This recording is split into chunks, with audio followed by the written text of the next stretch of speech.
had attempted to do Doki Doki last week before, somewhere in there.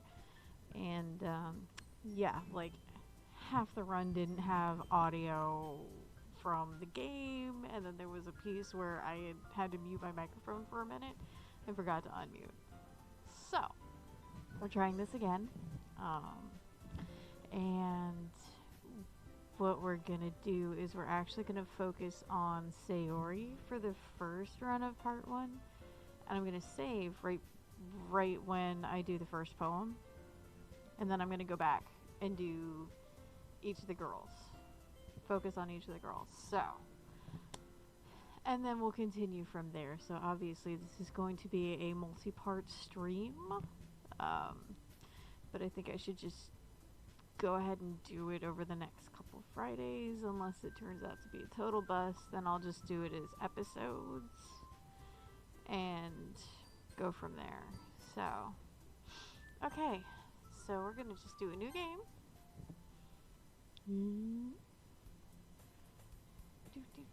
Hey! Ugh, I see an annoying girl running toward me from the distance, waving her arms in the air like she's totally oblivious to any attention she might draw to herself. That girl is Sayori, my neighbor and good friend since we were children. You know, the kind of friend you never see yourself making today, but it just kind of works out just because you've known each other for so long. We used to walk to school together on days like this, but starting around high school, she would oversleep more and more frequently, and I'd get tired of waiting up. I feel you, girl. But if she's gonna chase after me like this, I almost feel better off running away. Just, alright, I'm head out. However, I just sigh and idle in front of the crosswalk and let Sayori catch up to me. I overslept again. But I caught you this time. Maybe, but only because I decided to stop and wait for you. Oh, you say that like you were thinking about ignoring me. It's mean, Cabbitsaurus. I mean, well, if people are stare at you for acting weird, then I don't want them to think we're a couple or something. Ugh. Fine. But you did wait for me after all.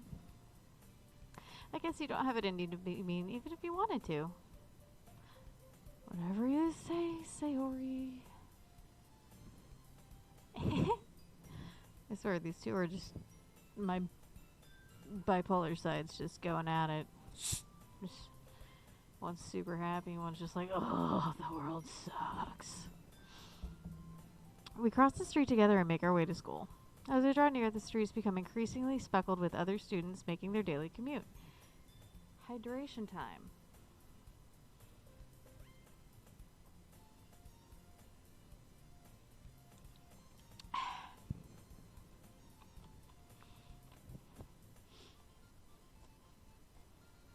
Oh yeah, if anyone is, if anybody's watching, please say hi in chat.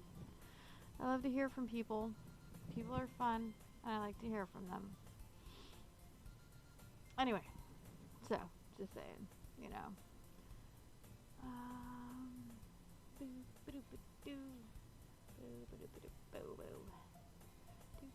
Alright. I've also got to keep my... Here we go. Yeah, I got to keep my live up, because I got to make sure that everything's running properly. Because last time OBS, or whatever the stream is, stream software, cut me off after like 5 minutes on my craft night. I was so sad. Okay, anyway. Back to the game. By the way, Cabbitsaurus, have you decided on a club to join yet? A club? Yeah, anime. Duh. I already told you I'm not really interested in joining any clubs. Because, you know, I'm antisocial. I haven't really been looking either. Because I'm, you know, antisocial. Huh? That's not true. You told me you would join a club this year. Did I? I mean, I'm sure it's possible that I did in one of our many conversations where I dismissively go along with whatever she's going on about. Sayori likes to worry a little too much about me when I'm perfectly content just getting by on the average while spending my free time on games and anime. Yup. That's me. Uh-huh. I was talking about how I'm worried that you won't learn how to socialize or have any skills before college. Turns out I don't have any skills after college either. Your happiness is really important to me, you know? And I know you're happy now, but I die at the thought of you becoming a NEET. I still don't know what a NEET is, guys. If anyone's watching, please explain it. Or comment if you come across this later. What's a NEET? In a few years, because you're not used to the real world. I mean, you trust me, right? Don't make me keep worrying about you. Alright, alright. I'll look at a few clubs if it makes you happy, but no promises, though. People. Will you at least promise me you'll try a little? Yeah, I guess I'll promise you that. Yay!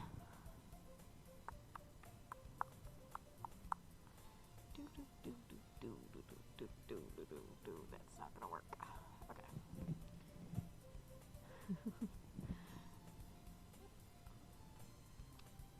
Why do I let myself get lectured by such a carefree girl?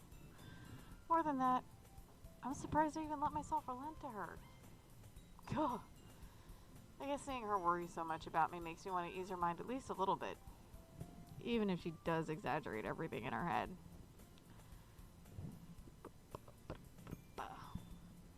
I like the music though. It's kind of cute. It's cool. I like it. I enjoy it. It's all the things. The school day is as ordinary as ever. It's over before I know it. After I pack up my things, I stare blankly at the wall, looking for an ounce of motivation. Clubs. Ugh. Sayori wants me to check out some clubs. I guess I have no choice but to start with the anime club. Hello? Sayori. Sayori must have come into the classroom while I was spacing out.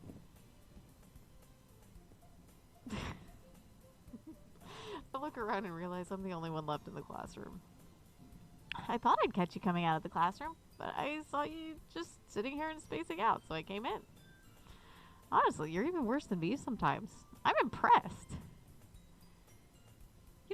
You don't need to wait up for me if it's gonna make you late to your own club.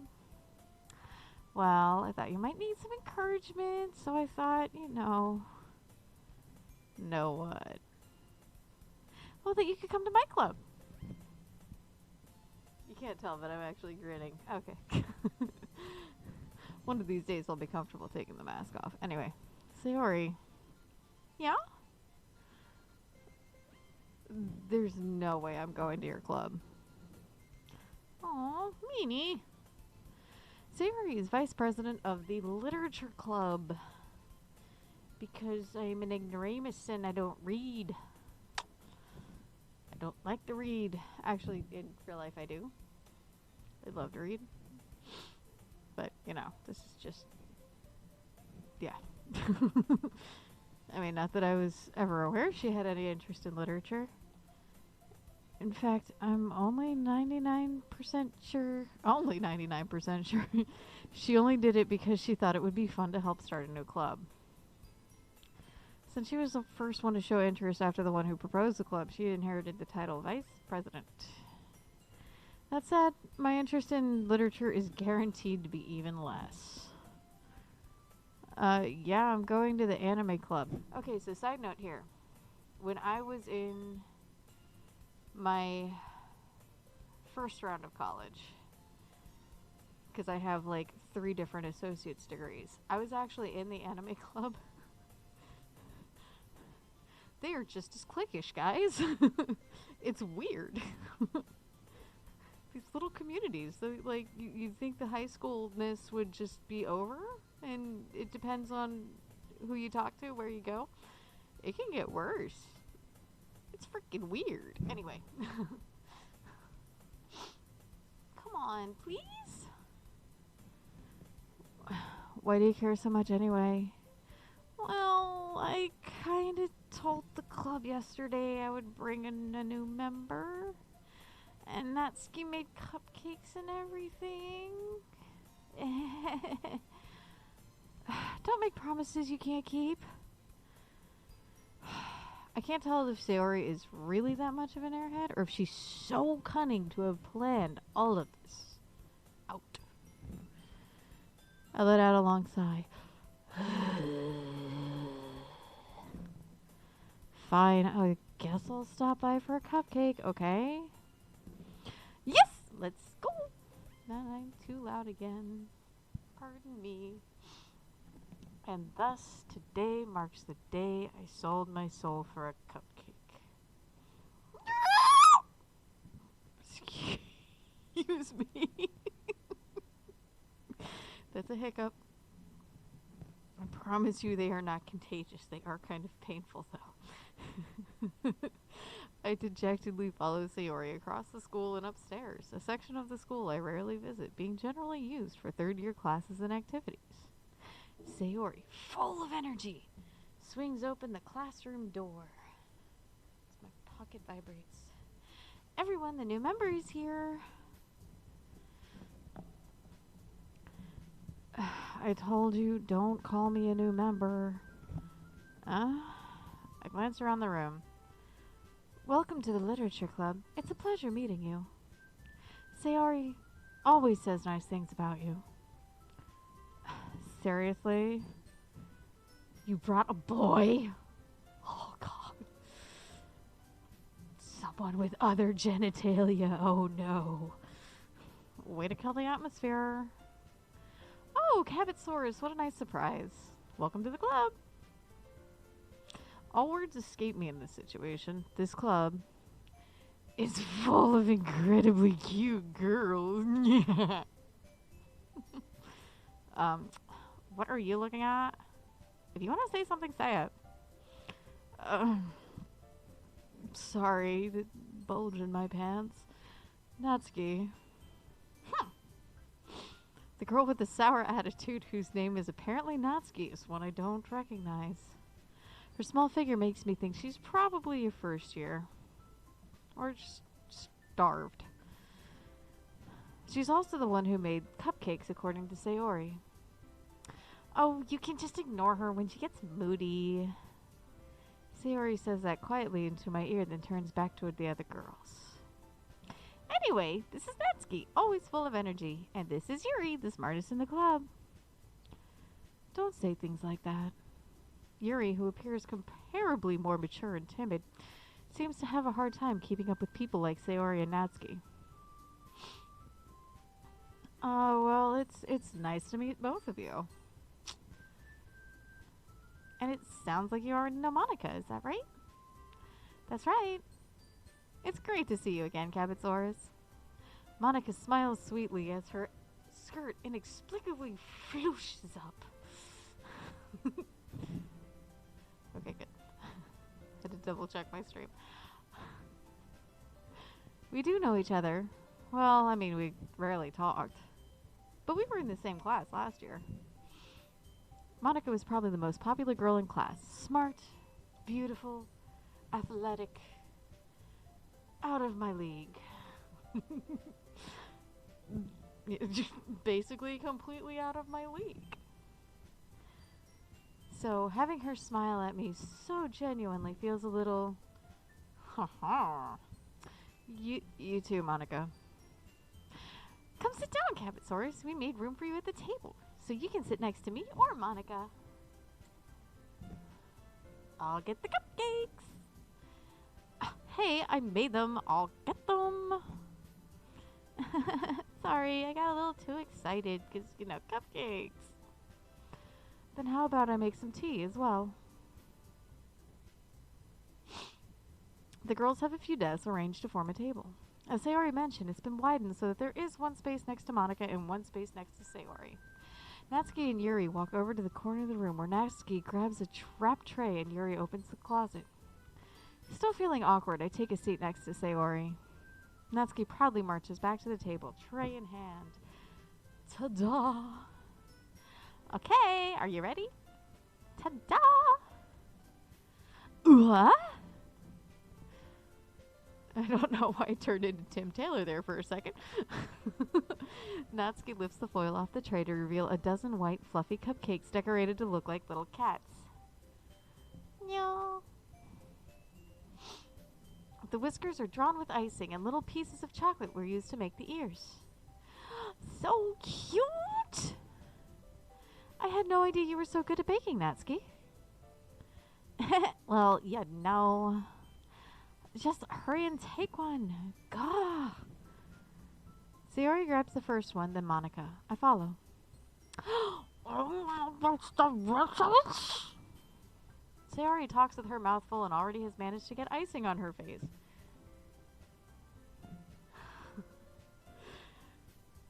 That's me. Like, it's not a meal if I don't get sauce some inexplicable area of my whole head.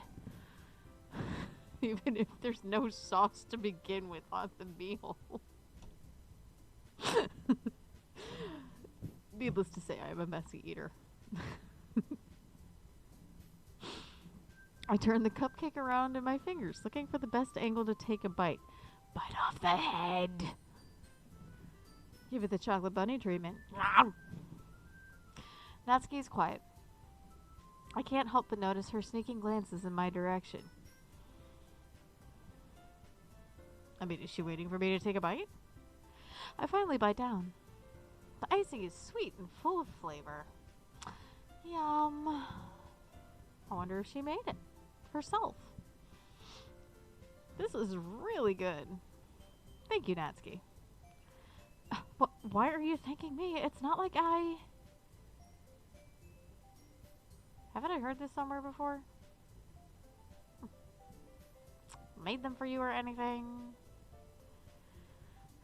So either homeboy gets rejected a lot, or we're in a bit of a time loop. Anyone who's already seen Doki Doki, yeah, it's really interesting. I actually, guys, when you get a second, if you like all the game theory stuff, look, or if you like to theorize about games, then you would love the game theorists who. I mean, they have like 12 million followers, so you probably already have seen them. They have a really interesting one on Doki Doki Literature Club. So, anyway. I mean, I thought you technically did. Sayori said... Don't mind me just summoning the pterodactyls. Well, maybe, but not for, you, dummy. Alright. I give up on Natsuki's weird logic and dismiss the conversation. Bye, Felicia. Yuri returns to the table, carrying a tea set. She carefully places a teacup in front of each of us before setting down the teapot next to the cupcake tray. You keep a whole tea set in the classroom? Don't worry, the teachers gave us permission.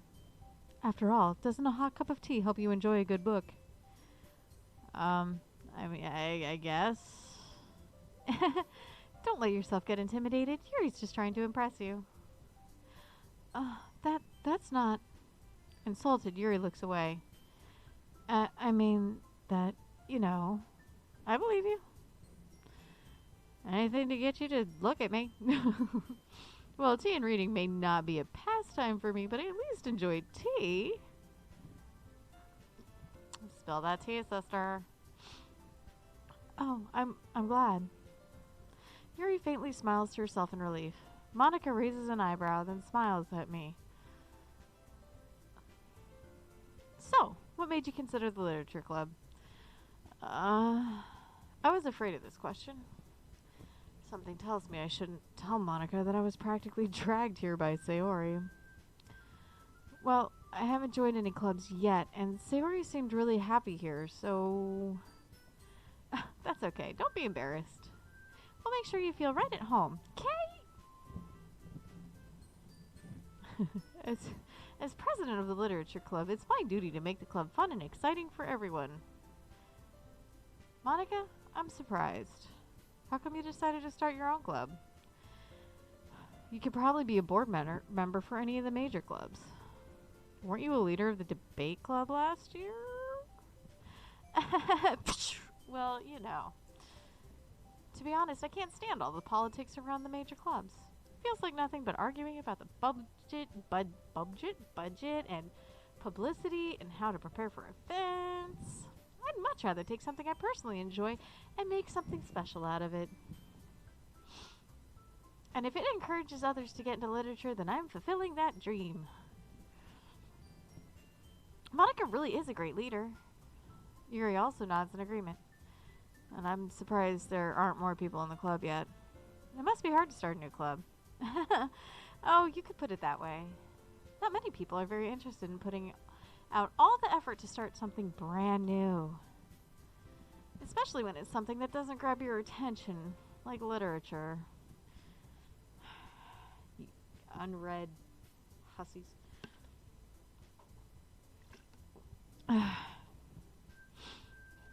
You have to work hard to convince people that you're both fun and worthwhile.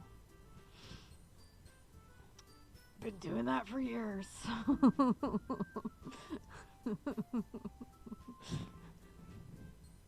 But it makes school events like the festival that much more important.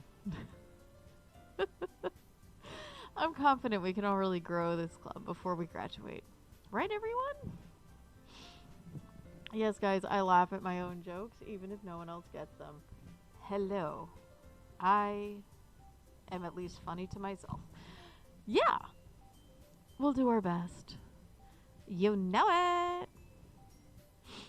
Everyone enthusiastically agrees. Such different girls with different sized chests, all in the same goal. Monica must have worked really hard just to find these three. Maybe that's why they're all so delighted at the idea of a new member joining. Though I still don't really know if I can keep up with their level of enthusiasm about literature. So, Cabbitsaurus, what kind of things do you like to read? Considering how little I've read these past few years, I don't really have a good way of answering that. Heathen. Manga. Okay, you know what? I like manga. I like comic books. I consider those reading. It's mostly pictures, but I do consider those reading. I mutter quietly to myself, half joking. Don't tell half a joke, dude. Natsuki's head suddenly perks up. Ooh. It looks like she wants to say something, but keeps quiet. Oh, not much of a reader, I guess. Well, I mean, that can change. What am I saying? I spoke without thinking after seeing Yuri's sad smile. Anyway, what about you, Yuri? Well, let's see. Yuri traces the rim of her teacup with her finger. My favorites are usually novels that build deep and complex fantasy worlds. The level of creativity and craftsmanship behind them is amazing to me. And telling a good story in such a foreign world is equally impressive. Excuse me.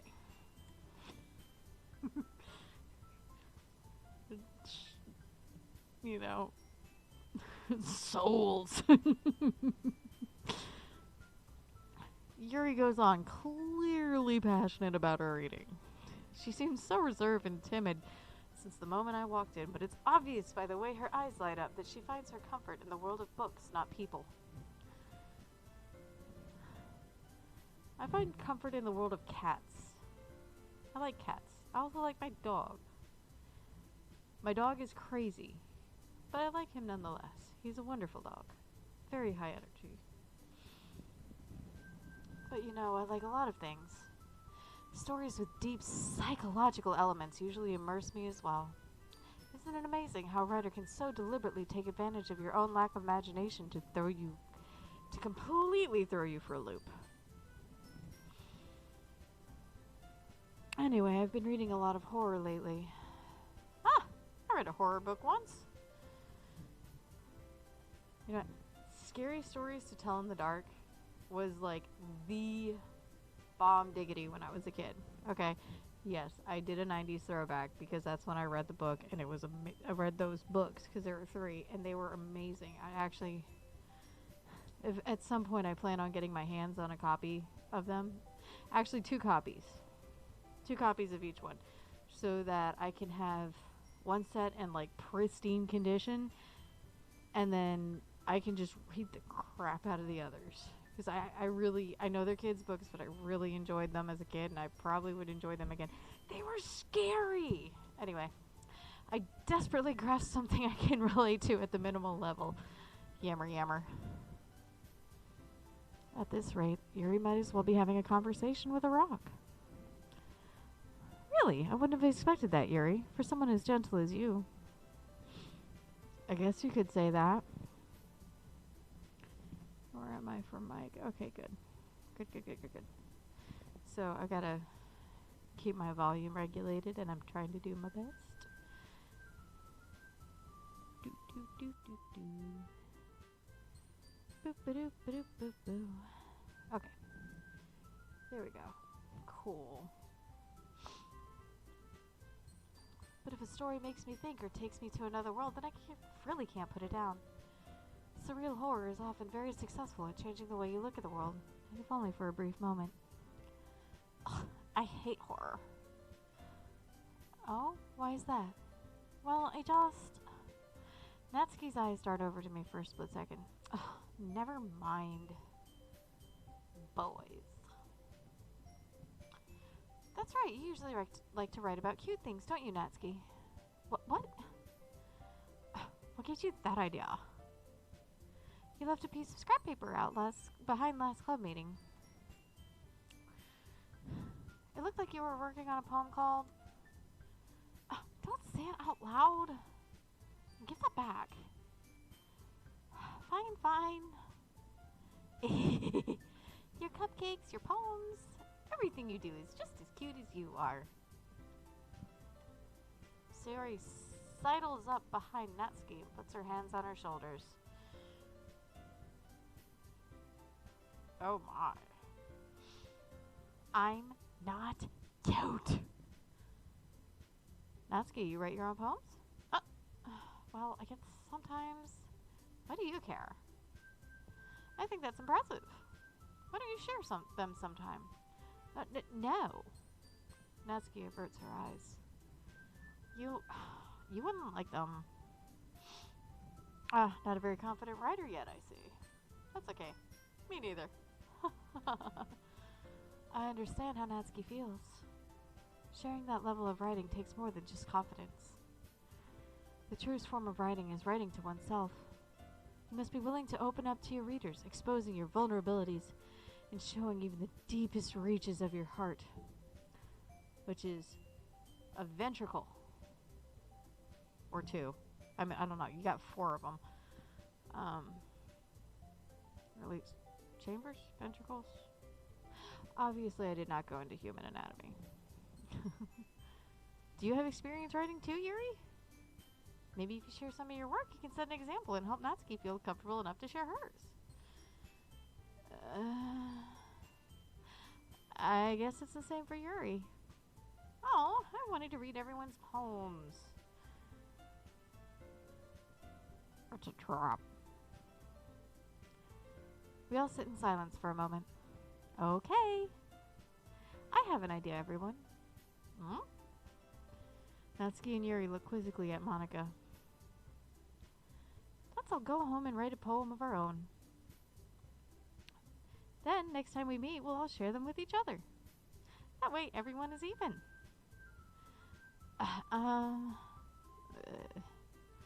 Yeah, let's do it. Plus, now that we have a new member, I think it will help us all get a little more comfortable with each other and strengthen the bond of the club. One of us. One of us.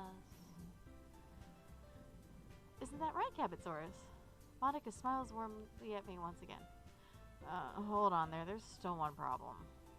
Oh, what's that? Now that we're back to the original topic of me joining the club, I bluntly come forth with what's been on my mind the entire time. More gosh darn cupcakes. I never said I would join this club. Sayori may have convinced me to stop by, but I never made any decision. I still have other clubs to look at, and,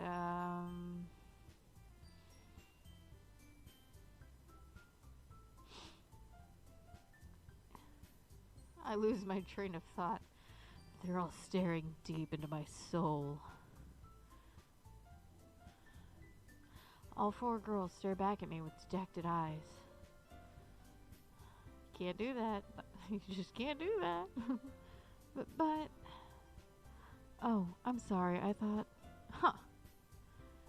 CabbitsaurusRex. You all... I'm defenseless against these girls. And their assets. How am I supposed to make a clear-headed decision when it's like this? That is, if writing poems is the price I need to pay in order to spend every day with these beautiful girls. My very own harem. Right. Okay, I've decided then. I'll join the literature club. One by one, the girls' eyes light up. Yes! I'm so happy! Sayori wraps her arms around me, jumping up and down. Boing, boing, boing, boing, boing. Hey. You really did scare me for a moment. If you really came just for the cupcakes, I would be super peeved. Then that makes it official. Welcome to the literature club. Thanks, I guess. Okay, everyone. I think with that, we can officially end today's meeting on a good note. Everyone remember tonight's assignment. Write a poem to bring to the next meeting so we can all share. Monica looks over at me once more. CabbitsaurusRex, I look forward to seeing how you express yourself. Yeah. Can I really impress the class star Monica with the magical skirt with my mediocre writing skills? I already feel the anxiety welling up inside me. Meanwhile, the girls continue to chit-chat as Yuri and Natsuki clean up their food. Hey, CabbitsaurusRex, since we're already here, do you want to walk home together? Oh, that's right. Sayori and I never walk home together anymore because she always stayed after for the school club. Sure, might as well. Yay!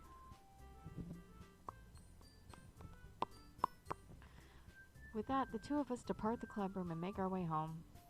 The whole way, my mind wanders back and forth between the four girls. Sayori, Natsuki, Yuri, and of course, Monica. Guys, I have a problem with the purple hair girl's name. Well, not so much of a problem as... Anyway, no, don't look it up. Will I really be happy spending every day after school in a literature club? Perhaps I'll have the chance to grow closer to one of these girls. Alright. I'll just need to make the most of my circumstances. I'm sure good fortune will find me. Famous last words, I tell you.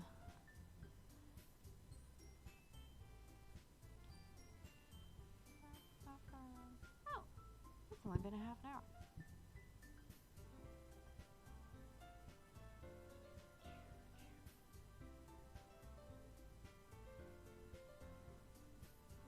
Oh, sweet. Okay.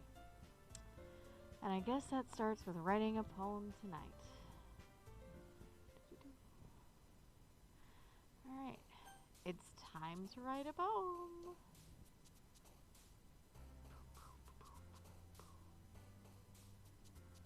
Alright. Okay, so good things will happen with whoever likes my poem the most.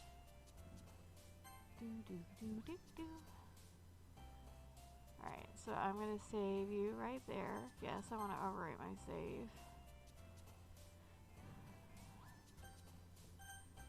Okay, cool. So we are going to focus on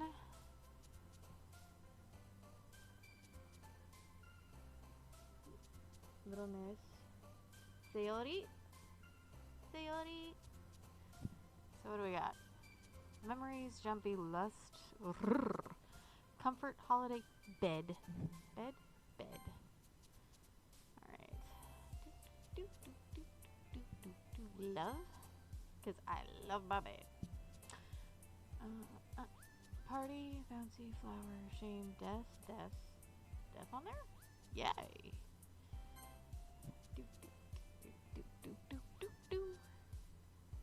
Fireflies. Because fireflies.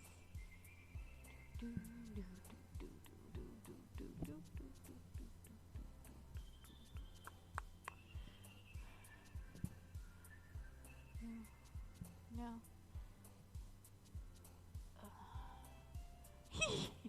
Boop. Okay,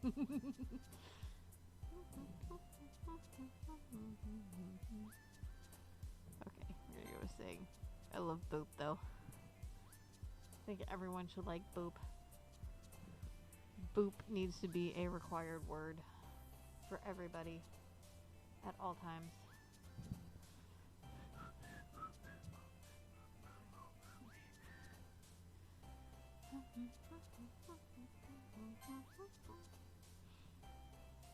Fireworks, because explosions are fun too. Ha ha ha. I do, guys. I really like massacre. No, I don't really like massacre. It's a fun word. Descriptive word, not action. But I like the music in here.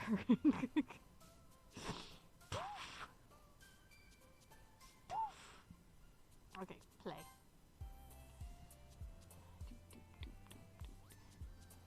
Wait. Are these two getting more and more sad as I select things for Sayori? That's something really important to remember. Look at them. Oh. Anyway. Anyway. Bubbles, contamination.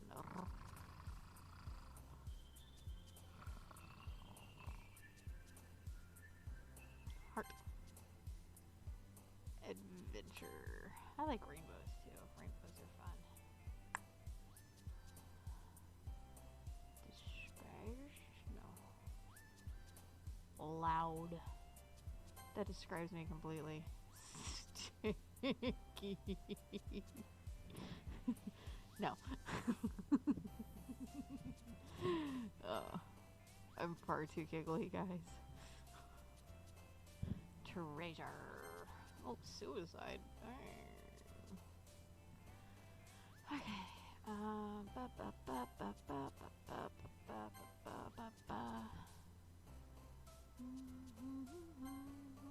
Dang, Sayori, you are...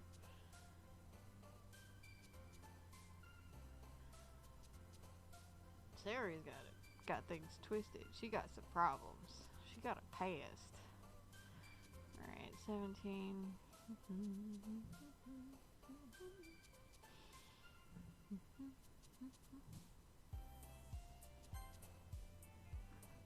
Dark. Fluffy.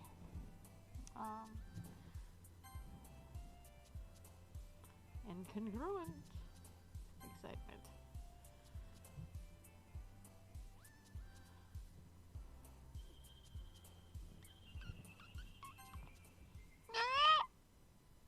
Ow.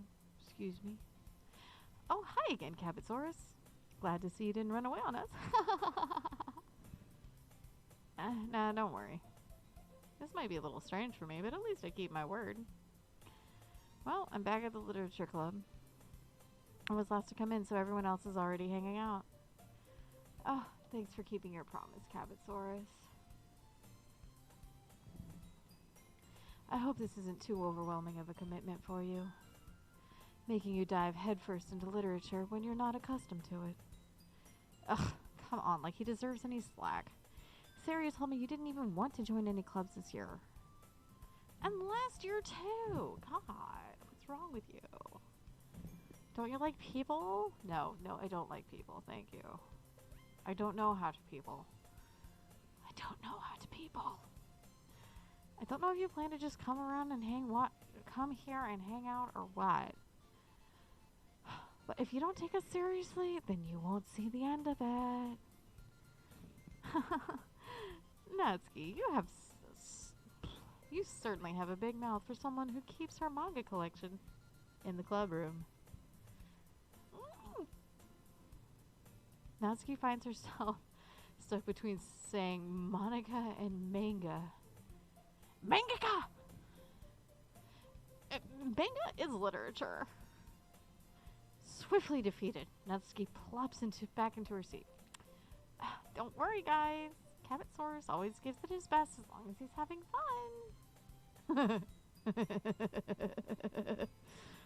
Okay. He helps me with busy work without me even asking. That's not fun. Like cooking, cleaning my room, not fun. Actually, I do enjoy cooking. Crap for a kitchen, though. But I do enjoy cooking. Oh, how dependable. Sayori, that's because your room is so messy, it's distracting. I can do the talky thing good. Yeah. And you almost set your house on fire once.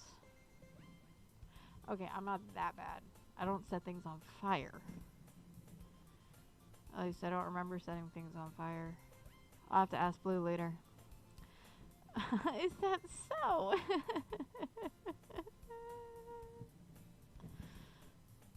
You two are really good friends, aren't you? I might be a little jealous. Yandere-chan, calm down. Oh, how come? You and CabbitsaurusRex can become good friends, too.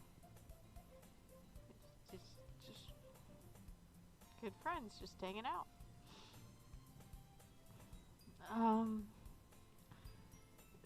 Sayori. As usual, Sayori seems oblivious to the weird situation she just put me into. Or the weird situation I'd like to be into. Oh, Yuri even brought you something today, you know. Oh, wait, Sayori.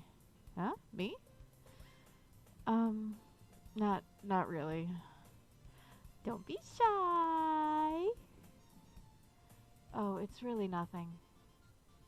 What is it? Never mind. Sayori made it sound like a big deal when it's really not.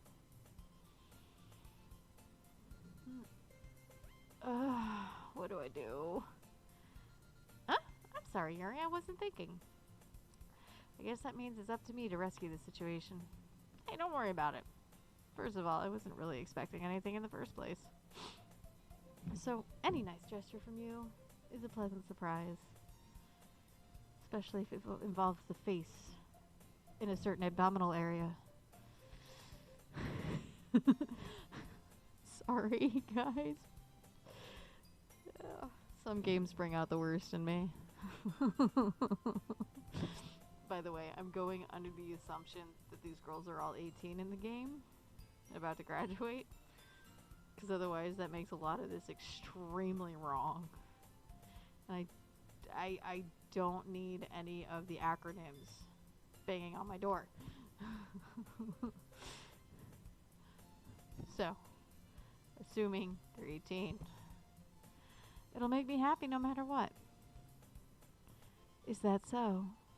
Yeah, I won't make a big deal if you don't want it to be. Alright. Well, here. Yuri reaches into her bag and pulls out a book. I didn't want you to feel left out, so I picked out a book that I thought you might enjoy.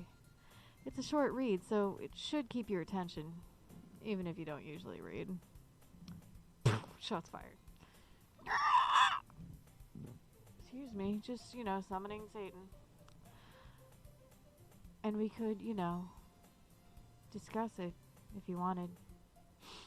This is... How is this girl accidentally being so cute? Boy.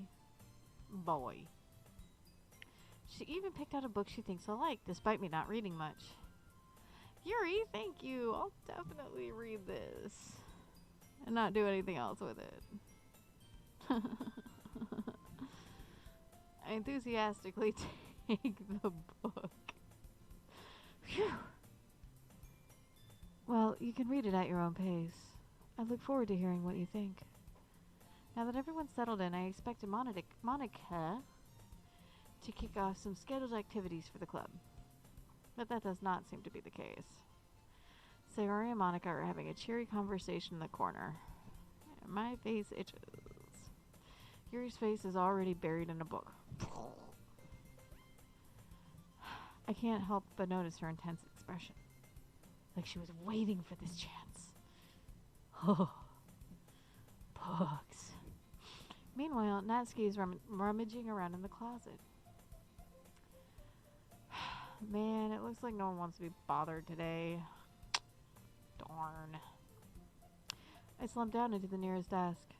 How am I supposed to occupy myself with something literature related by myself like this? I guess I could always read some of the book Yuri gave me, but I'm feeling a little too tired to read. Heathen. I could probably fall asleep right now. Me too. I could close my eyes and end up listening in on Sayori's conversation with Monica. We're probably going to need some really lame...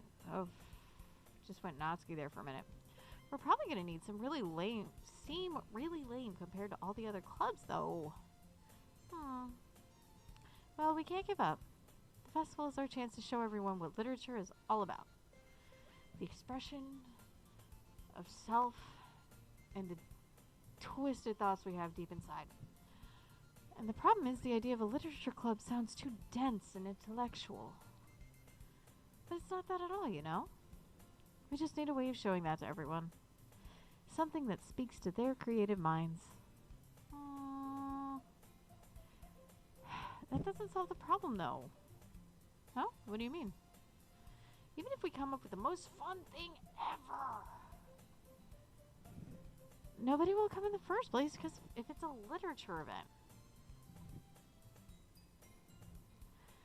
So it's more important to figure out how to get people to show up in the first place, you know? And after they come, we can do the thing to speak to their creative minds. What's this? Sayori is taking this really seriously. It's rare to hear her deliberating like this. That's a good point. In that case, do you think food will do the trick? What kind? I guess we could... Cupcakes! Cupcakes! I want some cupcakes. This game makes me want to get fat again. No. Just kidding, guys. I'm already fat. And I enjoy it. Good thinking. Natsuki would love to do that. Ah, you're right. Natsuki makes the best cupcakes. That works out perfectly. That wasn't why you suggested it? Cupcakes speak to my creative tummy. Cupcakes it is then. I'm hungry. Anyway, we still need to work out the details of the event itself. I find myself smiling. In the end, Sayori is still her usual self.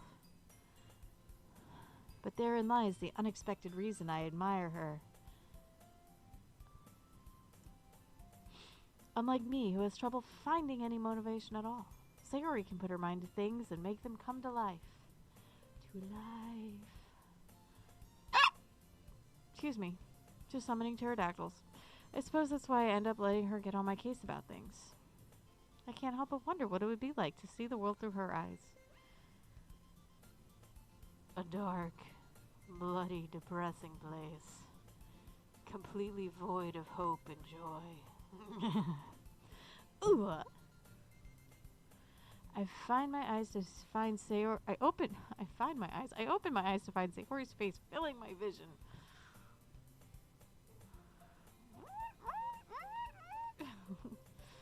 The violence anyway. I nearly fall out of my chair. Sorry. Wait. Actually, I'm not sorry at all. It's your fault for sleeping like that. This isn't a napping club. You tutti frutti. Does our school have a napping club? You're staying up late again, aren't you? Now that you're in a club, you're gonna have less time for anime, you know. You'll need to get used to it. Guys, there's always time for anime.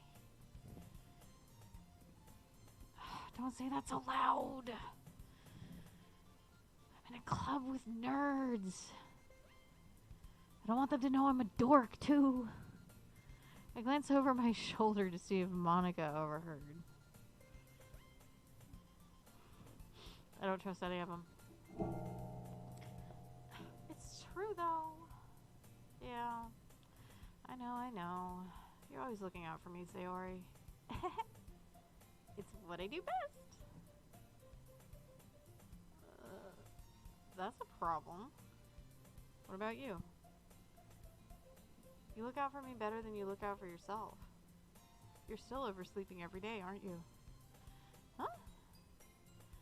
I mean, not every day. That's not very convincing. How many days have this past week have you gotten up on time?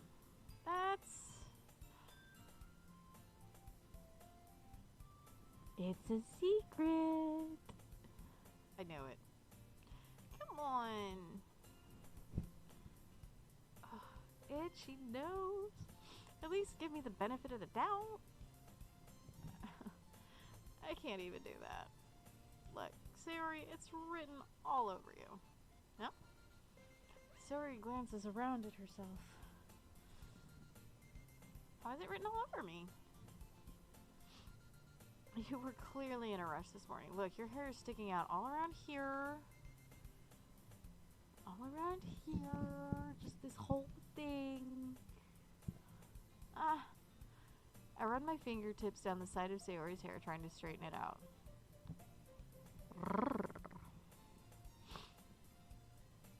Man, you really need a brush for this. My hair is just really hard to get right. I won't fall for that. There's more than just your hair. Look at your bow isn't straight either. Oh, I like it all cattywampus. I like the word cattywampus. And there's toothpaste in your collar, right there. I try to wipe off the stain with my finger. But no one would ever notice that. Of course they would. Nobody's going to tell you about it because they don't want to embarrass you. Fortunately, I really don't care about that. Wrong cat noise. Hey, you meanie. You don't even keep your blazer buttoned up.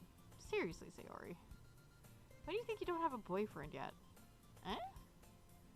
That is super mean. I'm sorry, but you'll thank me later.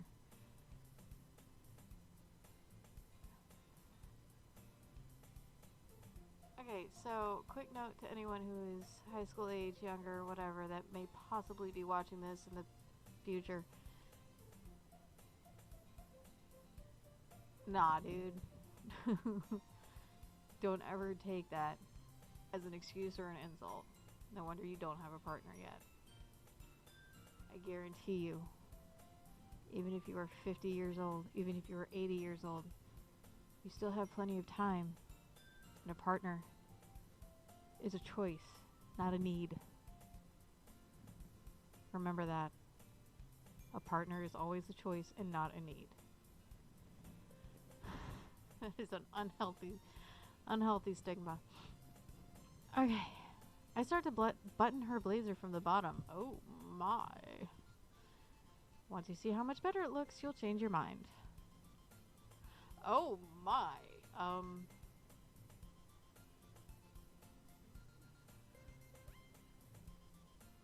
am uncomfortable. This is so funny because I'm so uncomfortable. What is? Well, I was just thinking how weird it is that to have a friend who does these kinds of things. Yeah, that's pretty weird.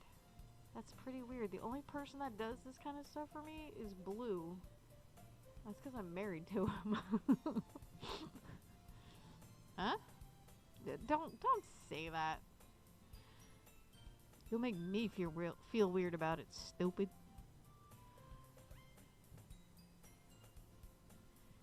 Why am I playing such an asshole? Oh, excuse me. Such a gruff hole. It's okay though. I'm happy we're like this. Aww. Aren't you? I guess if you're happy with being insulted and have weird things said to you, that doesn't really seem... Anyway. Hey, be careful. The button might come off. Why is this one so hard to close? Because she has boobies. I struggle to fully close the button near her chest. I'm very uncomfortable. Does this thing even fit you properly? It did when I bought it. If you ever buttoned it, you would have noticed sooner that it didn't fit you anymore. Child. Okay, cool. What are you smiling about? It means my boobs got bigger again. I have so many problems. Don't say that out loud. Oh, really, Miko? I thought you'd be happy about that. Anyway. You look much better now, so, why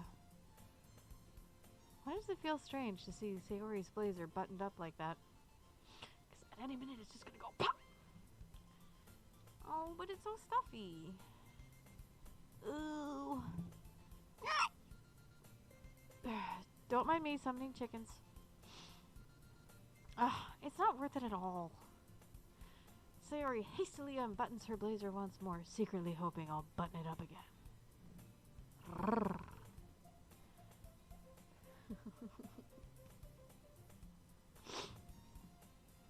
Phew! That's so much better. Sayori puts her arms out and twirls around. So, if I keep it unbuttoned, then I won't get a boyfriend, right? What kind of logic is that? And why are you saying that like it's a good thing? Because partners are choices, not needs. Because if I had a boyfriend, then he wouldn't even let you do things like this.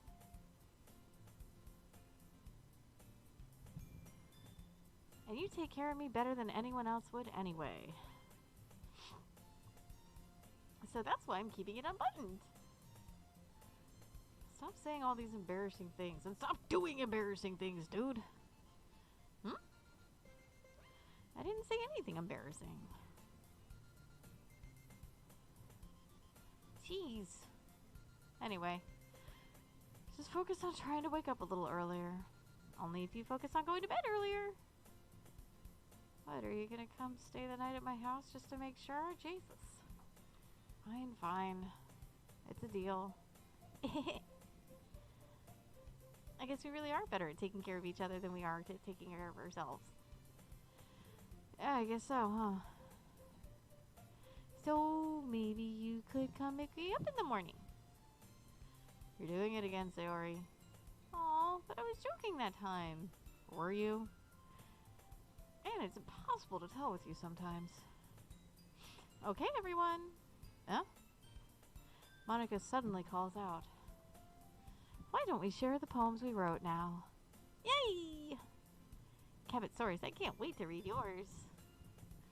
Yeah, same. I fail to sound enthusiastic, but Sayori still trots away to retrieve her poem.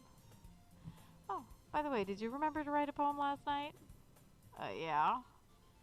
My relaxation ends. How was any of that relaxing? I don't know about y'all, but in high school, if I were in either of those situations, I would have been extremely, what's the word? Stressed. That would have been a stressful situation for me. I can't believe I agreed to do something so embarrassing. I couldn't really find much inspiration since I've never really done this before. Lovely noises. Well, now that everyone's ready, why don't you find someone to share with? I can't wait! Sayori and Monica enthusiastically pull out their poems. Sayori's is on a wrinkled sheet of loose-leaf paper torn from a spiral notebook. On the other hand, Monica wrote hers in a composition notebook. And I write mine on the finest recycled fibers. Made into cardstock. With calligraphy! I can already see Monica's pristine handwriting from where I sit. Natsuki and Yuri reluctantly comply as well, reaching into their bags. I do the same myself. There we go. I should start with Monica. After all, she's the one that keeps waggling her eyebrows at me. Yesterday, she seemed eager to read my poem, and I want her to know I'm putting in effort. But not really. Hey, Cabbitsaurus. Having a good time so far? Yeah. Good. Glad to hear it. By the way, since you're new and everything, if you ever have any suggestions for the club, like new activities or things we can do better, like socialize, I'm always listening. Don't be afraid to bring things up, okay? Alright, I'll keep that in mind. Of course I'll be afraid to bring things up. Duh. I'm much better off just going with the flow until I'm more settled in. And then I'll stage a coup.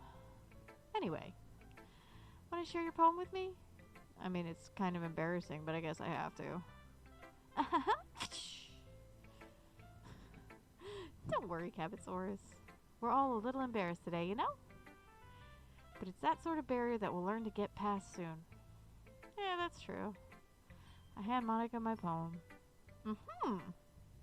I like this one. It makes me think of something Sayori would like. Is that so? You and Sayori are really good friends, right? I wouldn't be surprised if you had those sorts of things in common. Well, we may be good friends, but Sayori and I are actually really, really different. Well, that may be the case. But maybe there are also some similarities that you wouldn't expect. Ooh, ooh. The way she talks about you, it sounds like the two of you really care about each other's well-being. Even if you show it in different ways, it ends up being more similar than you think. So I think that's the kind of vibe I get when reading your poem.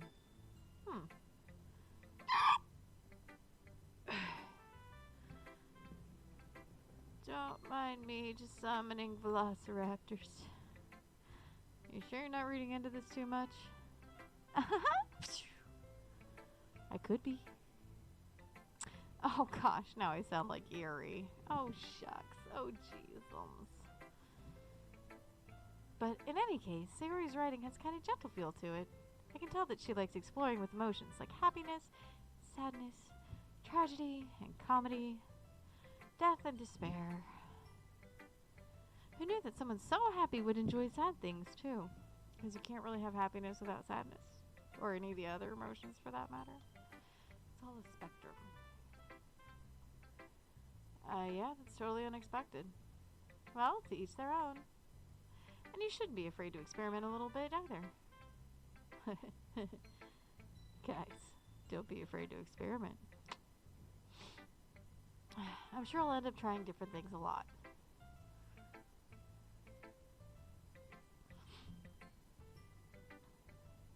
It could take a while before I feel comfortable doing this. That's okay. I'd love to see you try new things. With me.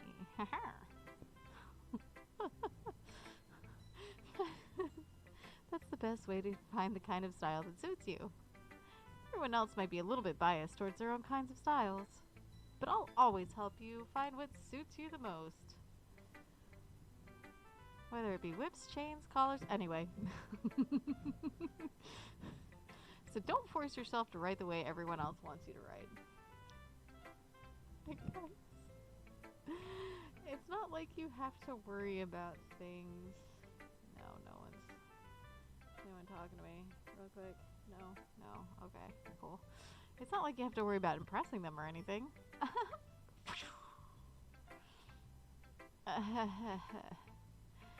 Anyway, do you want to read my poem now? Don't worry, I'm not very good. You sound pretty confident for someone who claims to not be very good. Well, that's because I have to sound confident. That doesn't mean I always feel that way, you know?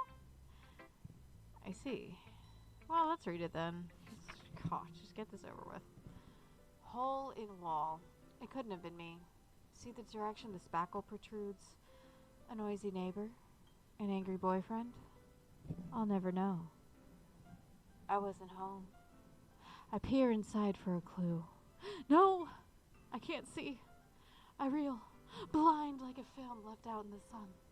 But it's too late. My retinas, already scorched with a permanent copy of the meaningless image. It's just a little hole. It wasn't too bright. It was too deep. Stretching forever into everything. A hole of infinite choices. I realize now that I wasn't looking in. I was looking out, and he, on the other side, was looking in. So, what do you think? It's very freeform, if that's what you call it. Sorry, I'm not the right person to ask for feedback. It's okay. Yeah, that kind of style has gotten pretty popular nowadays. That is, a lot of poems have been putting emphasis on the timing between the words and lines. When performed out loud, it can be really powerful. What was the inspiration behind this one? Well, I'm not sure if I know how to put it. I guess you could say that I had some kind of epiphany recently. It's been influencing my poems a bit. An epiphany? Yeah, something like that. I'm kind of nervous to talk about deep stuff like that because it's kind of coming on strongly. Maybe after everyone is better friends with each other. Anyway, here's Monica's writing tip of the day. Sometimes when you're writing a poem or a story, your brain gets too focused on one specific point, or fixated. If you try so hard to make it perfect, then you'll never make any progress. Just force yourself to get something down on paper. Force it! And tidy it up later. And just make sure to cuddle in between. Another way to think about it is this. If you keep your pen in the same spot for too long, you'll just get a big dark puddle of ink. So move your hand and go with the flow. That's my advice for today. Thanks for listening. Okay. Cool.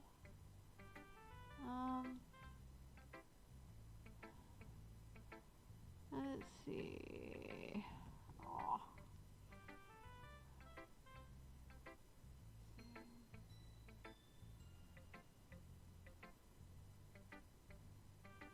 I was looking for files. That's okay. I don't need to look at that right now. Okay. Eeny, meeny, miny, mo, catch a tiger by the do. Here it is. Yuri stares at the poem. A minute passes. I mean, more than enough time for her to finish reading. Oh. Sorry. I forgot to start speaking. It's fine. Don't force yourself. I'm not. I just need to put my thoughts into words. Hold on. Okay. This is your first time writing a poem, right? Yeah. Why do you ask? I'm just making sure. I guess that it might be after reading through it. So it's that bad? No. Did I just raise my voice? Ooh, I'm so sorry. Yuri buries her face in her hands. I couldn't help but notice it's been several minutes and we really haven't gotten anywhere. It might take Yuri a while to get used to new people. It's fine, I really didn't notice. What were you saying? Right, it's just that there are specific writing habits that are usually typical of new writers. And having been through that myself, I kind of learned to pick up on them. I think the most noticeable thing I have recognized in new writers is that they try to make their style very deliberate. In other words, they tend to pick a writing style separate from the topic matter, and they form-fit the two together. The end result is that both the style and the expressiveness are weakened. Once Yuri finds her train of thoughts, it's if her demeanor totally changes. Crazy.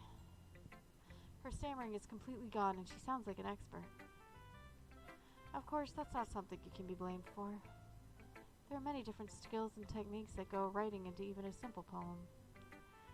Not just finding them and building them, but getting them to work together is probably the most challenging part. It might take you some time, but it all comes with practice and learning by example and trying new things. I also hope that everyone else in the club gives you valuable feedback. Natsuki can be a little biased, though. Biased? How? Well, never mind. I shouldn't be talking about people like that. I just hate that little carny. Sorry. It's fine.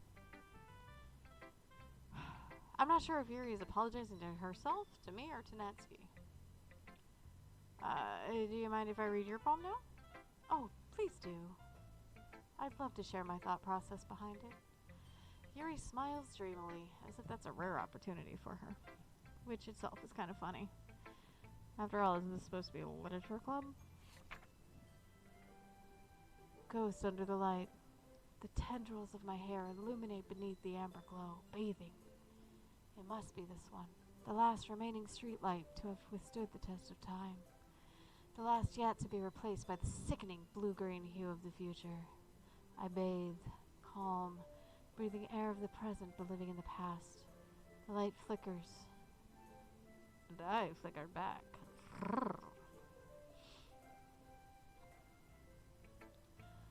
I'm sorry, I must have such terrible handwriting. What? I wasn't thinking that at all. But it took you a long time to read. 'Cause I didn't read. Oh. Well, I just don't read script very often. I actually think your handwriting is pretty. Huh? That's a relief.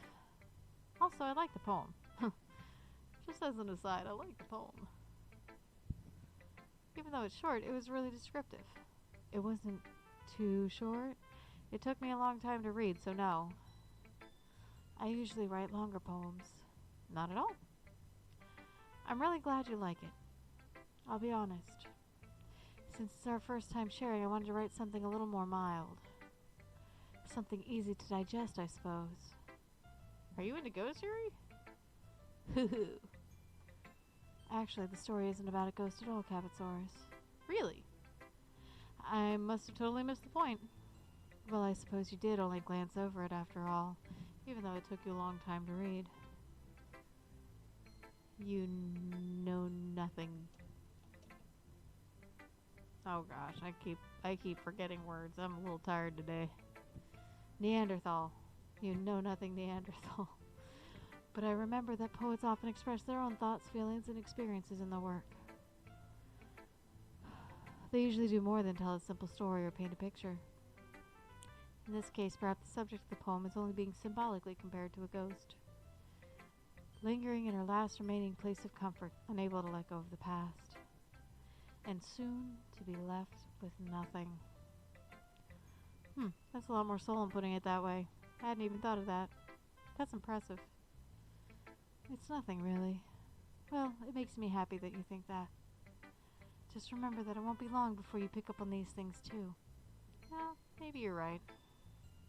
I guess I'll have to keep trying. I'm counting on you. Okay, then.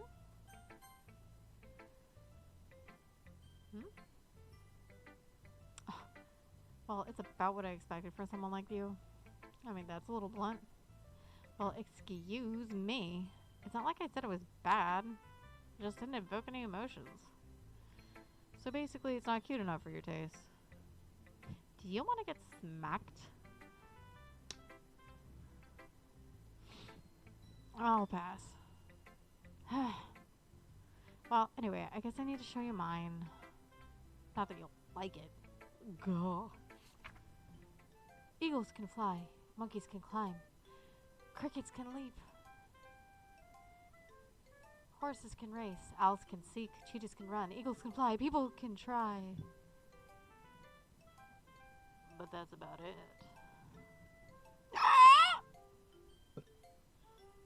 Excuse me. Don't mind me. Just summoning something. Yeah.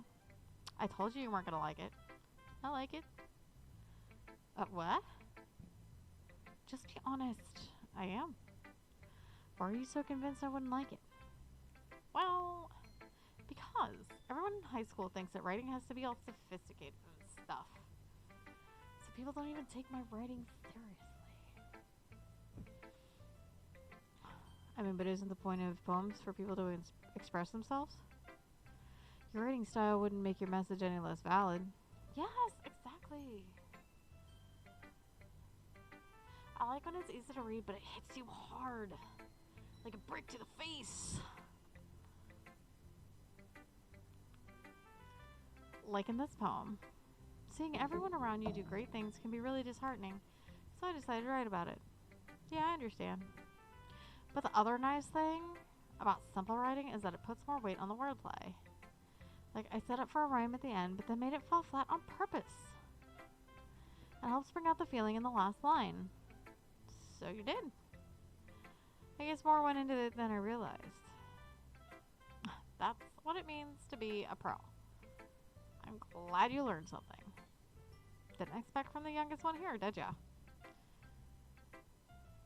Yeah, I guess not. I decided to humor her with that last comment. I don't really care how old everyone is, but if Natsuki is feeling proud, then I won't take that away from her. Alright, Sayori. Oh my goodness. This is so good, CabbitsaurusRex. Huh? I love it. I had no idea you were such a good writer. Sayori, you must be seriously overreacting. I'm not a good writer at all. I honestly have no idea what I'm doing. Oh, maybe that's why.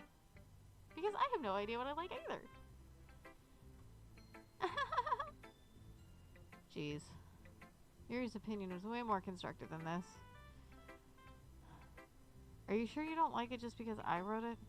Huh? I'm sure that's part of it. I think I understand you better than a lot of other people, you know? So when I read your poem, it's not just a poem. It's a CabbitsaurusRex poem. And that makes it extra special. Like, I can feel your feelings in it. Sayori hugs the sheet against her chest, being the positive weirdo that she is. You're so weird, Sayori. I'm really happy that you wrote this one. It reminds me of how you're really a part of the club now. Not to mention the fact that I'm standing in front of you in the club room. Not to mention that I gorged myself on cupcakes yesterday. Oh, well, of course. I'm not really into it yet, but that doesn't mean I'll break my promise. See? Like I said before, CabbitsaurusRex, deep down you're not selfish at all, you know? Trying new things like this for other people, that's something that only really good people do. Thanks, Sayori.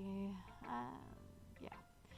I'm not sure if Sayori sees the full picture of my motive here. Then again, I can't deny that she's part of the reason I joined, knowing how much this means to her and all. Yeah. And I'm going to make sure you have lots of fun here, okay? That will be my way of thanking you. Alright, I'm going to hold you to that then. Yay! Now, you'll read my poem too, right? Don't worry, I'm really bad at this. Oh, we'll see about that.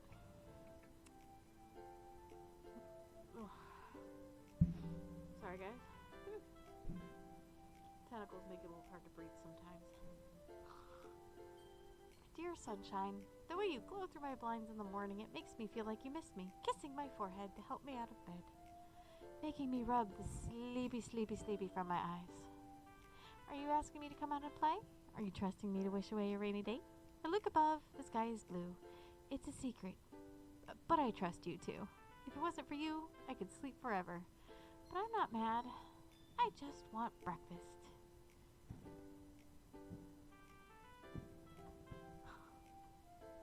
Oops, clicked out of the game.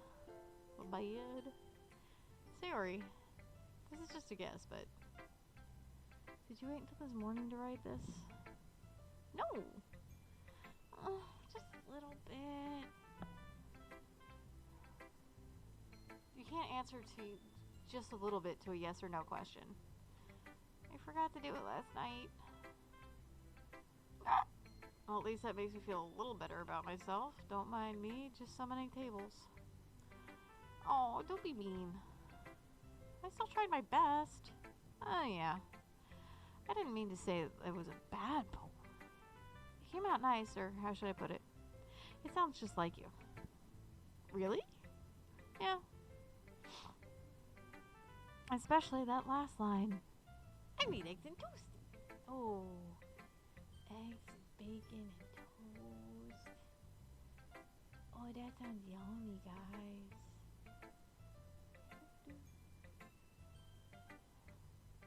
I would love some eggs and bacon and toast. That sounds yummy. Even though you were late to school? It's bad to skip breakfast. I get all cranky. Oh, well, I guess there's no point in arguing. Anyway, thanks for showing me. This was so much fun. Monica's the best. Yeah. But next time I won't forget. And I'm gonna write the best poem ever. Well, I guess I look forward to it. Phew. I guess that's everyone. I glance around the room. That was a little more stressful than I anticipated. It's as if everyone is judging me for my mediocre writing abilities. Even if they're just being nice, there's no way my poems can stand up to theirs. This is a literature club, after all. What the heck kind of credentials is that? But okay. I sigh. I guess that's what I ended up getting myself into. Across the room, Sayori and Monica are happily chatting. My eyes land on Yuri and Natsuki. They gingerly exchange sheets of paper, sharing their respective poems. As they read in tandem, I watch each of their expressions change. Natsuki's eyebrows furrow in frustration. Meanwhile, Yuri smiles sadly. Oh. She gets sad if it's not her style. That's a little elitist. What's with this language? Huh? Did you say something? Oh, it's nothing. Natsuki dismissively returns the poem to her desk with one hand. I guess you could say it's fancy. Ah, thanks. Yours is cute. Cute? Did you just completely miss the symbolism or something? It's clearly about the feeling of giving up. I did not get that from her poem, but that's okay.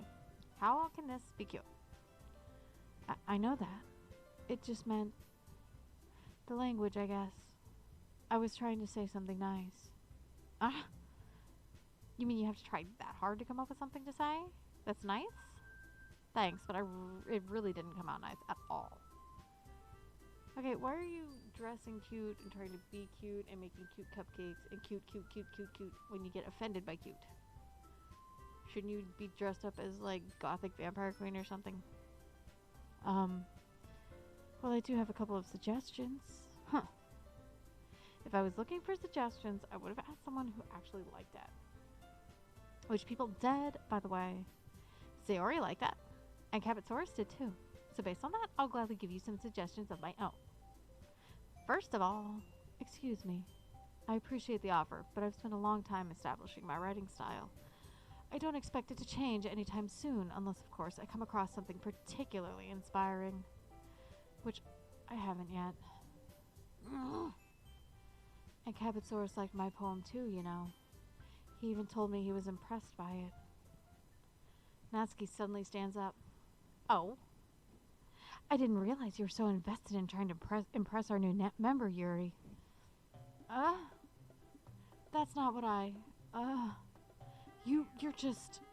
Yuri stands up as well. Maybe you're just jealous that CabbitsaurusRex appreciates my advice more than he appreciated yours. Huh? And how do you know he didn't appreciate my advice more? Are you that full of yourself? No. If I was full of myself, I would deliberately go out of my way to make everything I do overly cutesy. Ooh.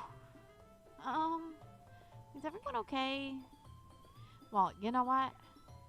I wasn't the one whose boobs magically grew a size bigger as soon as CabbitsaurusRex started showing up.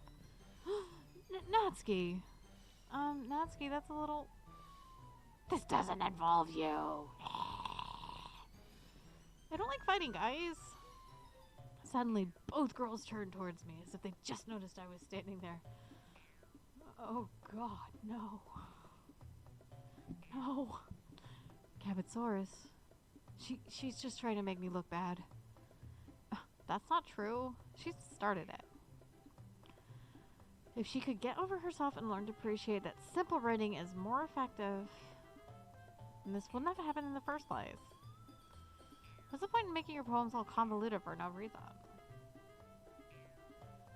The meaning should jump out at the reader, not force them to have to figure it out. Oh. The meaning should jump out of the reader, not force them to have to figure it out. Help me explain that to her, CabbitsaurusRex. Wait. There's a reason we have so many deep and expressive words in our language. It's the only way to convey complex feelings and the meaning most effectively. Avoiding them is not only unnecessarily limiting yourself, it's also a waste. You understand that, right, CabbitsaurusRex? Well... How did I get dragged into this in the first place? It's not like I know anything about writing.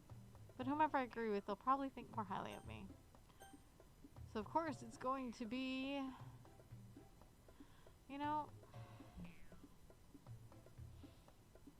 Guys, I can see the value in both opinions. I can. On top of that, Sayori kind of dragged me here in the first place. So I'm going to have to go with dragging her into this. Natsuki glares at me, drying up any words I had in my mouth. So instead I turn to Yuri. But Yuri's expression is so defenseless I can't bring myself to say anything to her because I am a goddamn coward. Sayori. Huh? Yeah. Everyone's fighting is making Sayori uncomfortable. You know, not me at all. Just Sayori. How can the two of you keep fighting when you know you're making your friend feel like this? CabbitsaurusRex. Well, that's her problem. This isn't about her. I agree. It's unfair for others to interject their own feelings into our conflict. Yeah, unless Sayori wants to tell Yuri what a stuck-up jerk she's being. She would never. It's your immaturity that's made her upset in the first place. Excuse me? Are you listening to yourself? This is exactly why nobody likes... Stop! Guys, I want to be loud. I do. But I can't. I need to build myself like a soundproof shed. Natsuki, Yuri! You guys are my friends! I just want everyone to get along and be happy. My friends are wonderful people, and I love them because of their differences.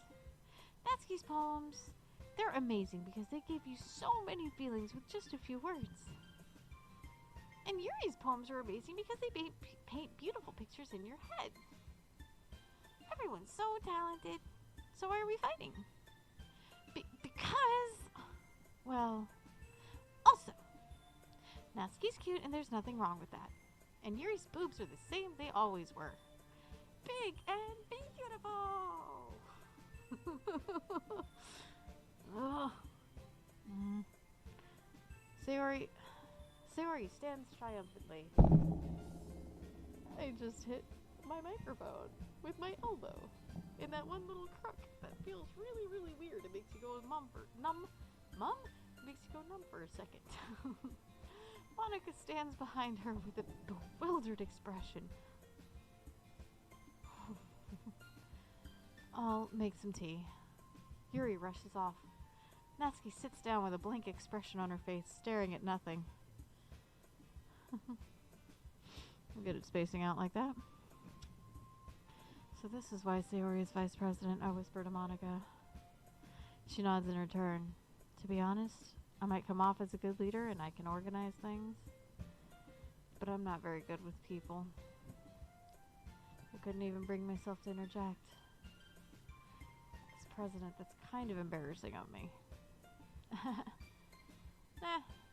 It's not like I can blame you. I wasn't able to say anything either. Well, I guess that just means Sayori is amazing in her own ways, isn't she? Yeah, you could say that. She might be an airhead, but sometimes it's weirdly suspicious that she knows exactly what she's doing. I see. Take good care of her, okay? I would hate to see her get herself hurt. Oh, that makes two of us. You can count on me. Monica smiled sweetly at me, causing my stomach to knot. It's the one person I couldn't hang out with very much today. Oh no, she was the first person I talked to. Aww. Such a genuine person really does make a good president regardless of what she says. If only I could get the chance to talk to her a little bit more. Oh, that's right, because when you do the poems, there's only the 3 little chibis. They go hop, hop, hop, hop, hop. Okay, everyone. It's about time for us to leave. How did you all feel about sharing poems? It was a lot of fun. Well, I'd say it was worth it. It was alright. Well, mostly. Cabbitsaurus, how about you? Oh yeah, I'd say the same. It was a neat thing to talk about with everyone. Awesome. In that case, we'll do the same thing tomorrow. And maybe you learn something from your friends, too. So your poems will turn out even better. There you go. 11:07, okay. I think to myself, I did learn a little more about the kinds of poems everyone likes. With any luck, that means I can at least do a better job of impressing those that I want to impress. I nod to myself with newfound determination. Cabbitsaurus! Ready to walk home? Sure, let's go. Sayori beams at me. It truly has been a while since Sayori and I have spent this much time together. I can't really say I'm not enjoying it either.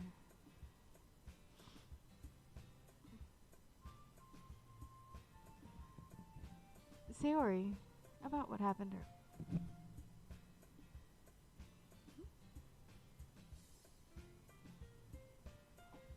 Am I being too loud? Okay. No, nobody is shushing me. It's just a squeaky chair. Eh? What do you mean?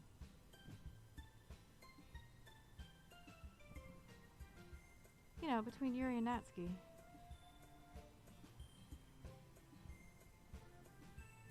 Does that kind of thing happen often? No. That's really the first time I've seen them fight like that. I promise, they're both wonderful people. You don't hate them, do you? No, I don't hate them. I just wanted your opinion, that's all. Excuse me. Don't mind me, just summoning foxes. I can see why they'd make good friends with you. Yeah. You know, Cabbitsaurus, it's nice that I get to spend time with you in the club. But I think seeing you get along with everyone is what makes me the happiest. I think everyone really likes you too. That's... Every day is going to be so much fun. All sparkles and rainbows. It looks like Sayori still hasn't caught on to the kind of situation I'm in. Goodness, the teenagers are a bear, aren't they, guys? Sure, being friends with everyone is nice, but does it really need to stop there? Called it harem. We'll just have to see what the future holds, Sayori. I pat Sayori on the shoulder. I said that more to myself than her, but it's easy to use Sayori as an internal monologue sometimes. Okay. Yeah, let's do this. Alright.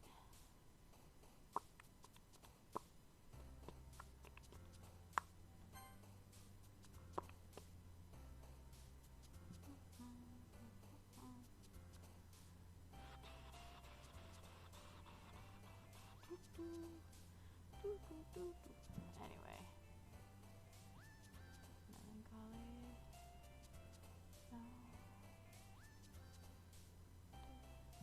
do, do, do. Like honey. Yes.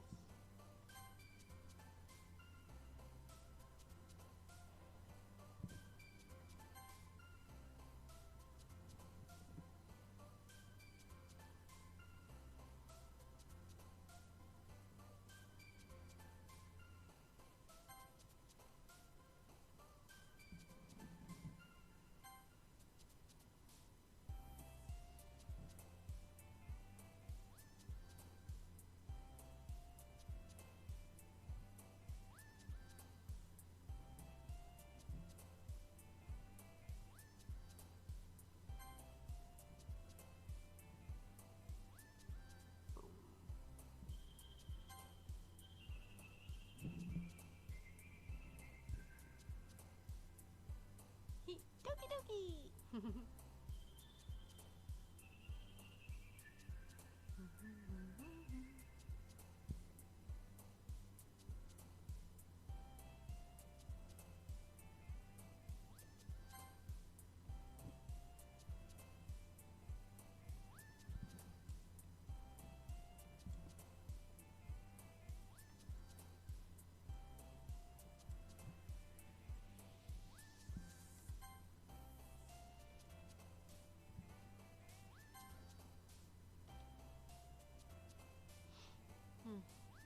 Like I said, Sayori's seen some stuff, man. All these. I have a list of the stuff that she would like the best. Because again, I'm trying to purposefully focus on Sayori for this first run through of run 1. Good times. Okay. Like I said, she's seen some stuff, man. About lazy. Yep.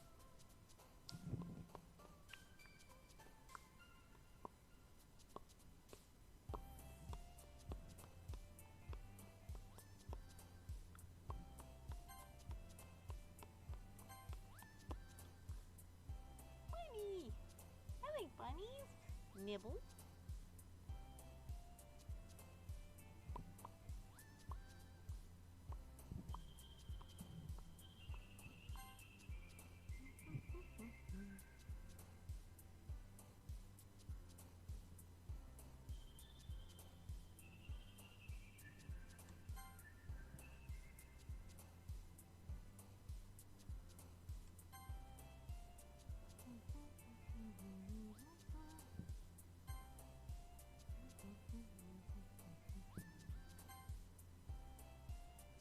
Contamination. Disown.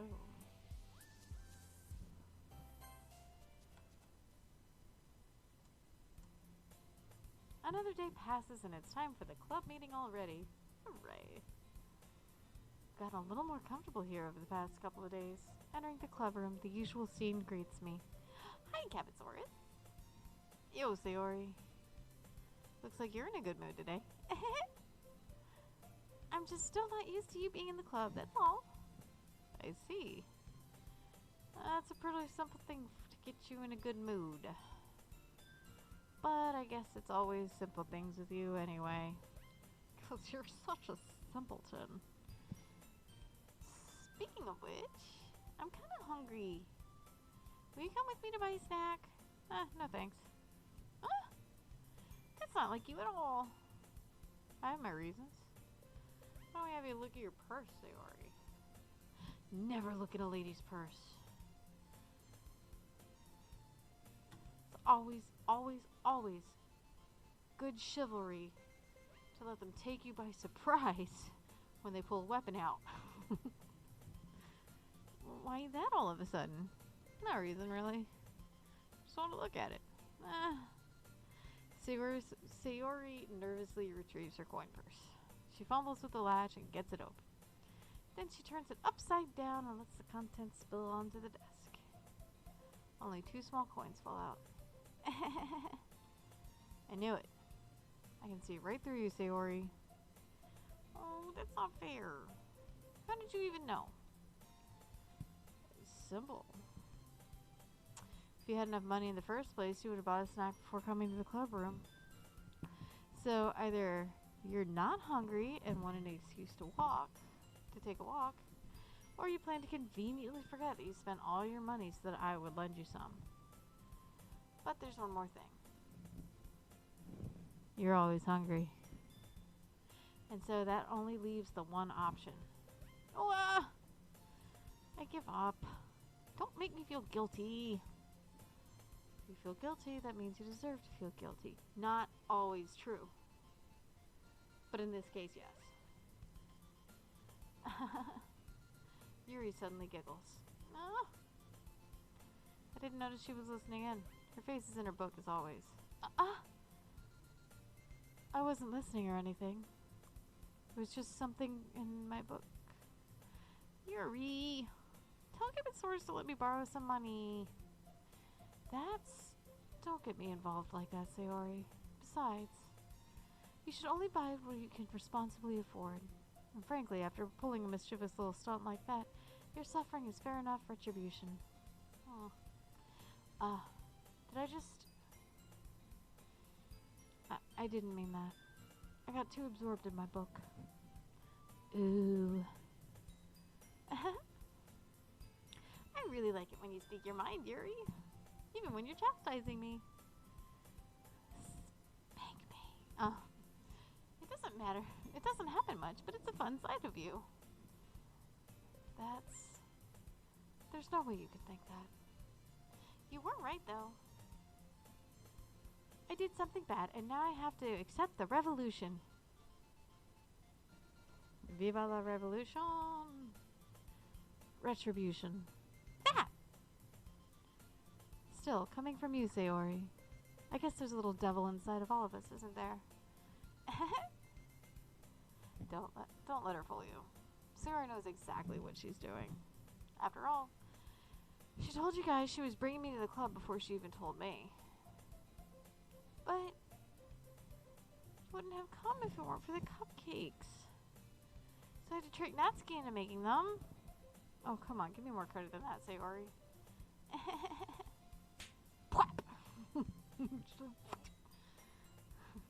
Yeah! Out of nowhere, something smacks Sayori in the face. It stumbles onto the desk. Ow!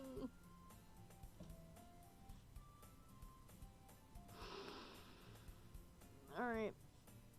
I gotta keep my mind out of the gutter here, guys. But I'm having such a hard time. What was... A cookie! Sure enough, it was a giant cookie wrapped in plastic. Just plop! Sayori glances around. Is this a miracle? It's because I paid my restitution? Retribution. Actually, that one almost worked. I was just gonna give it to you. But then I heard you blab about the cupcakes. It was totally worth seeing your reaction, though. Natsuki, that's so nice of you. I'm so happy. With an itchy face. Sayori hugs the cookie. You don't hug a cookie, you just eat it. Put the whole thing in your mouth. Anyway. Jeez, just eat it. Sayori rapidly tears open the wrapper and takes a big bite. So good. Oof. Sayori suddenly claps her hands over her mouth. I bit my tongue. You're going through a lot just over one cookie. Natsuki takes a bite of her own cookie. Oh, yours looks really good too, Natsuki. Summoning cookies. Can I try it? Oh, jeez. Beggars can't be choosers. I don't know, man. In this day and age, there are a lot of beggars who try to be choosers, and it's like, nah. Just nah. If it's free beer, you just drink the free beer. It doesn't matter if it tastes like warm pea water. Okay, guys? Just be grateful that it's free and you're not paying $6 for a bottle. But yours is chocolate. Yeah, why do you think I gave you that one? Fine. Still, I'm really happy you shared this one with me. Don't trust her. Don't trust her. Oh my. Sayori gets out of her seat and goes behind Natsuki, then wraps her arms around her. Oh, dear. Okay. Aw, jeez. I get it. Cookie still in hand, Natsuki reaches up to nudge Sayori. Okay, off of her. Ow! Sayori suddenly leans down and takes a bite out of Natsuki's cookie. Hey! That's why you don't trust people that are significantly taller than you. They can do stuff like that. Did you just seriously do that?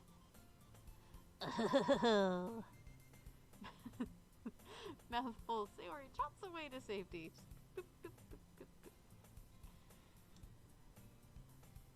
Yuri and I laugh as well. Oh, jeez, you're such a kid sometimes. Monica, can you tell Sayori? Eh? Natsuki glances around. Monica isn't in the clubroom. Where's Monica anyway? Good question. Have any of you heard anything about her being late today? Not me. Yeah, I haven't either. That's a bit unusual. I hope she's okay. She's off eating all the cookies, so you guys don't get any more. Of course she's okay. She probably just had something to do today. She's pretty popular after all. Eh? You don't think she has a... I wouldn't be surprised. She's probably more than desirable than all of us combined. How very rude, Yuri. I do beg your pardon. I am extremely desirable. That's why I wear the mask. Don't want people under my spell. Okay, I can't say that with a straight face. You can't tell, but I could not say that one with a straight face. That's true. Excuse me? Suddenly the door swings open. Oh, sorry, I'm super sorry. Oh, there you are. I didn't mean to be late. I hope you guys weren't worried or anything. Eh? Monica chose the club over her boyfriend after all. You're so strong-willed. But boyfriend? What on earth are you talking about? Monica quizzically glances at me. Never mind that. What held you up anyway? Well, my last period today was study hall. To be honest, I kind of just lost track of time. But that makes no sense, though. You would have heard the bell ring at least. I might not have heard it since I was practicing piano. Piano? I wasn't aware you played music as well, Monica. I don't really. I just kind of started recently. I've always wanted to learn piano. That's so cool! You should play something for us, Monica. Monica looks at me. Maybe once I get a little better, I will. Yay! That sounds cool. Oh, that was myself. I was supposed to be the monotone. Anyway, I'd also look forward to it. Oh, is that so? In that case, I won't let you down, CabbitsaurusRex. Monica smiles sweetly, their magic skirt flying in the air. I mean, I didn't mean to put any pressure or anything on you like that.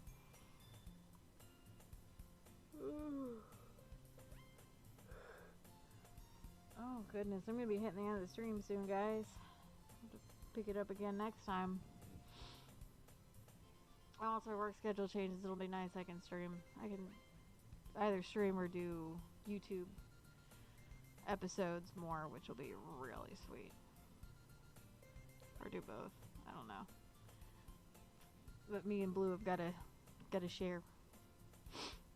Anyway, because I don't want to hog his time. Don't worry. I've been practicing a whole lot recently. And I'd really love the chance to share once I'm ready. I see. In that case, best of luck. Thanks. So, I didn't miss anything, did I? Oh, no, not really. I chose to leave out Sayori's mischievous escapades. I'm sure Natsuki will end up complaining to her anyway. Looks like everyone has already settled down. Sayori somehow already finished her entire cookie, because apparently these things are like the size of their heads. Yuri is back to her book and Natsuki disappears into the closet. Alright then. Come out of the closet, Yuri. Or Natsuki. Cabbitsaurus! Sayori suddenly comes up to me. I'm gonna go get some supplies from another classroom. Wanna come with? Supplies? What for? Well, you know how the festival is coming up? Me and Monica were gonna make some posters and stuff. So I need to go find some crayons and markers and glue sticks. Ah, I see. Sure, I'll go with you. Yay! Okay, Monica will be back soon. Oh, are you going with Cabbitsaurus to get the supplies? There's no need for you to trouble yourself. I'd be happy to go with him. Oh, but I wanted to go. It's so much fun exploring empty classrooms and stuff. Okay. It was just a suggestion. See if you can find poster paper too, okay? Okay. Ready, Cabbitsaurus? Yep. Let's go. I don't know. Oh, let's see. Let me make the stream run a little longer. Sayori and I exit the club room. I follow behind as Sayori hums and skips along the hallway. Honestly. Feels like I'm taking a kid to the mall or something. Sayori finds pleasure in the simplest things sometimes. Hey Sayori, what exactly are we doing for the festival anyway? Not sure how you would make an event out of literature. Me and Monica have it all planned out, don't you worry. Is that so? Yep! We're gonna do a poetry performance! A performance? Of what kind? Well, everyone's gonna take turns on stage and recite their favorite poems. Ah, that sounds kind of dull. Cabbitsaurus, you're not thinking about it the right way at all. It's not just about reading poems. It's about performing them. Like, you say the lines of the poem, like, between my feet, the last remaining flower beckons to me. I twist the stem, feeling it, freeing it from its clinging roots, caressing the final joyous moments between my fingers. Oh my. But to what ends have I summoned this joy? For now, when I look in every direction, the once prosperous field before me is but a barren wasteland. She looks so surprised by this. Like that. Sayori, how do I put this? I'm sure it's just me, but it's impossible for me to take you seriously when you talk like that. Aww. You meanie. I'm working super hard on this, you know. I know. I just mean that it's a pretty unordinary contrast to your cute self. Don't say that. It's embarrassing. But I guess that means I'm doing a good job. I guess so. I'm so excited. The festival is going to be so much fun. Sayori spins herself around in the hallway again. Hey, Cabbitsaurus, the classroom over here is empty. Let's begin the mission. Assume the party's submission position. The mission, eh? It's been a long time since I've spent time with Sayori like this. But in the end, she hasn't changed one bit. She's nothing but a ball of sunshine, drawing happy vibes from the world around her. It's a pretty nostalgic feeling for me. You okay?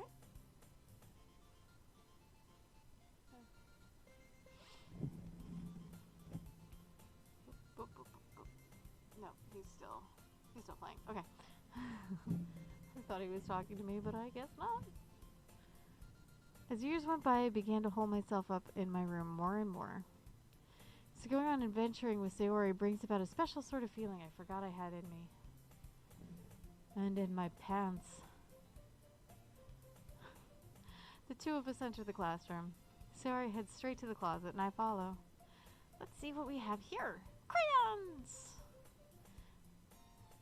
Why in high school? Okay. Sayori pulls a full box of crayons off the shelf. They're the best brand too! Crayola!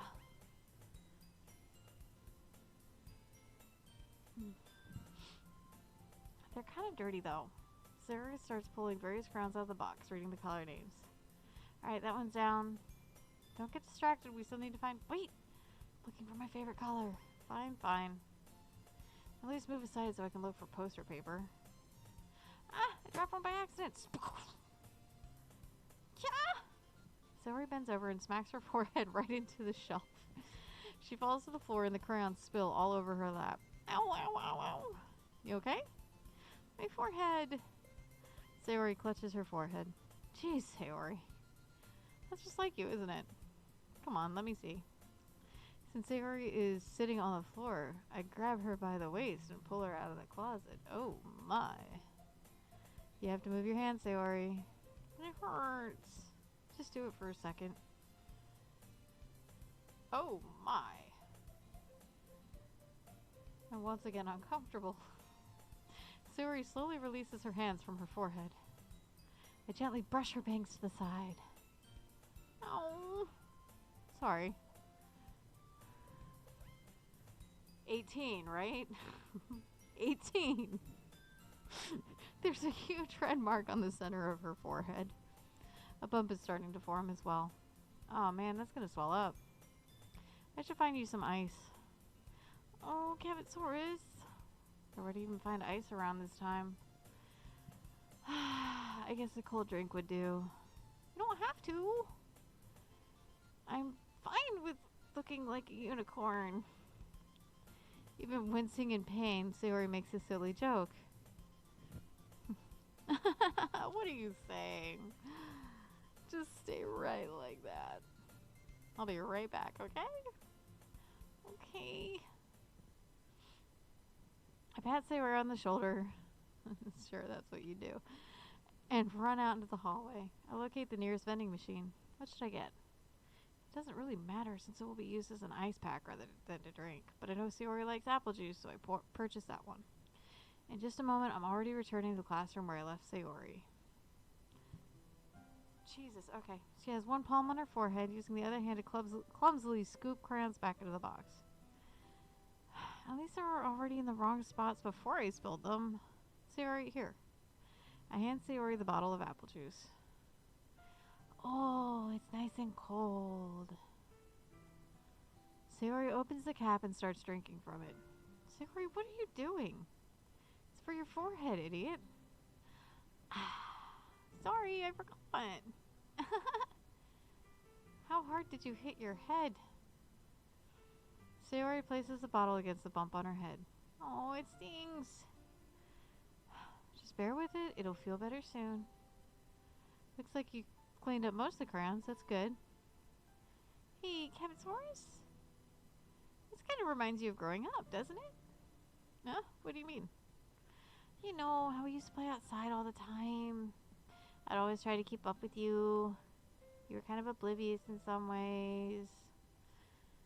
Like I usually fell behind or had trouble climbing on things you did.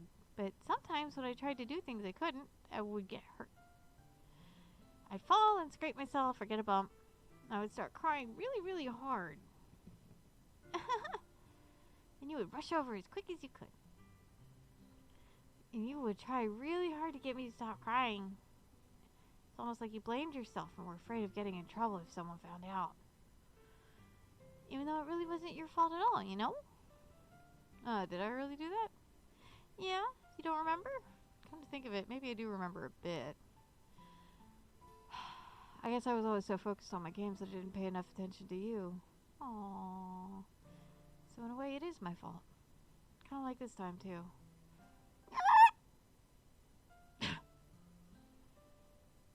Don't mind me just summoning my cats.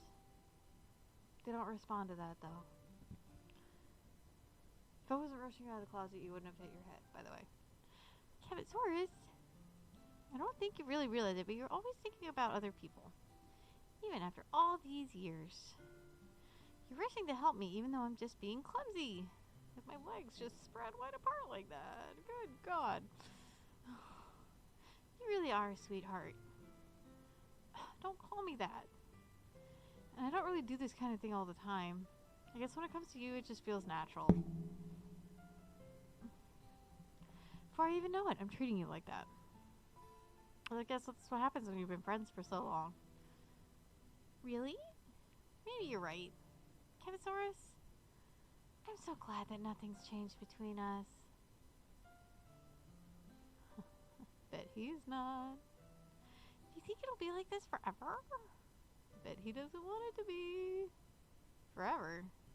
If I'm honest to myself, there's no telling where we'll end up where we'll each end up for college or after that. So it wouldn't be fair to me to make any promises. But, well, I hope so. It's been this long already, right? I can't imagine you ever changing, so my hopes are up. I'm so happy. Sayori has a whimsical expression in her eyes. We remain silent for a moment. She's so silly and clumsy on the outside that when I see her deep in thought like this, it makes me not want to disturb her. I guess we should go back. I don't want to worry Monica, you know? Good luck with that. She's gonna see your forehead either way. Not if I hide it under my bangs. Sayori hops to her feet. She clutches her forehead again. Don't stand up so fast after hurting yourself. Ooh. Well, I guess it's too late now. Anyway, let's go. I follow Sayori out of the classroom. Sayori plays with her bangs to try to hide the bump, but without much success. In a moment, we make it back to the club room. Ah, you're back. Good timing. I was about ready to start with sharing our poems. Sayori, your forehead. She's fine. Don't worry about it. We were just having some dirty, filthy... But I was playing with the crayons and smacked my forehead onto the shelf. Well, anyway... Were you able to find everything we needed? Uh-huh. I have it right. Yeah? Sayori frantically glances around herself. I forgot all the stuff! Calm down, Sayori. I have it all right here. I found the poster paper, too.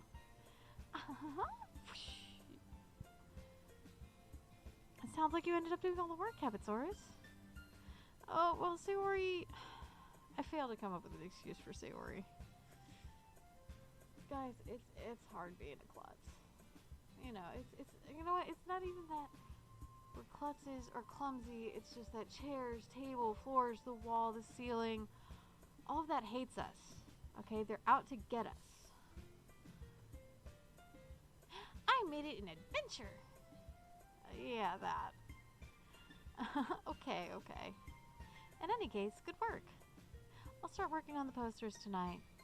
Me too. Okay, everyone. Are you ready to share your poems? I guess I should grab mine. After making sure the crayon box is closed tightly, I return to my seat. But why crayons?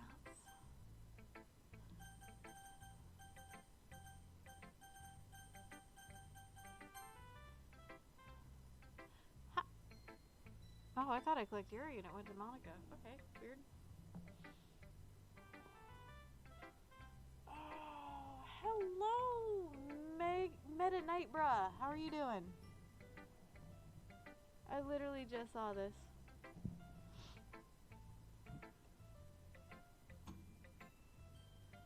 Man.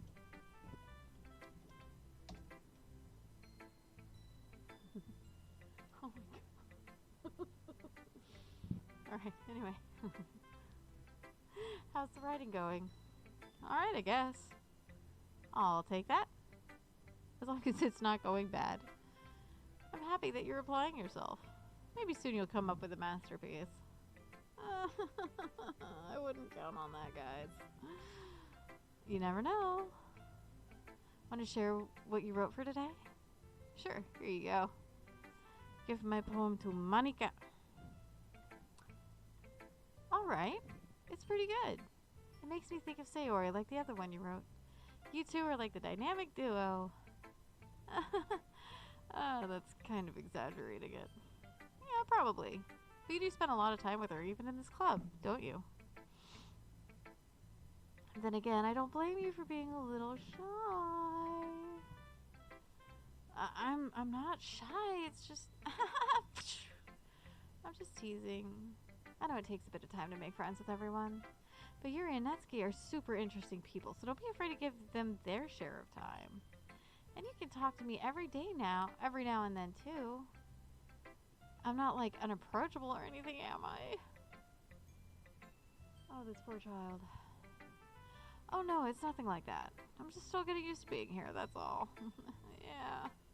Oh, I'm sorry if I was putting pressure on you or something. I really didn't mean it like that. No, don't worry. I get what you're saying. Oh, alright. But anyway, you want to read my poem now? I like the way this one turned out, so I hope you do too. Alright, let's take a look. Save me. The colors, they won't stop. Bright, beautiful colors. Flashing, expanding, piercing. Red, green, blue. Like pixels? An endless cacophony of meaningless noise. Don't mind me, just summoning data. The noise, it won't stop. Violent, grating waveforms. Squeaking, screeching, piercing, sine, cosine, tangent. Like playing a chalkboard on a turntable. Oh, that would be god awful. Like playing a vinyl on a pizza crust. I don't think that's how it works. An endless poem of meaningless. Load me? Of meaningless load me. Alright, hang on, y'all. I gotta look at something.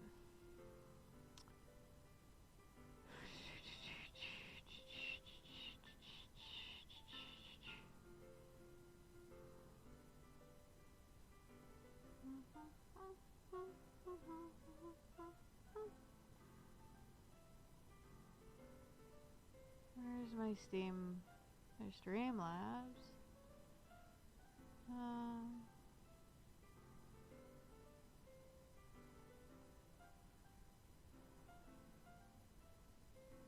Steam.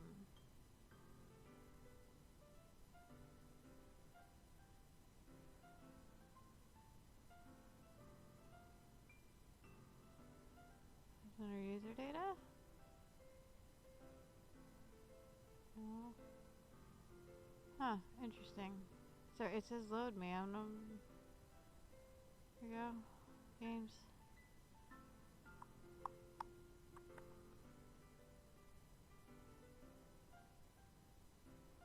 Oh.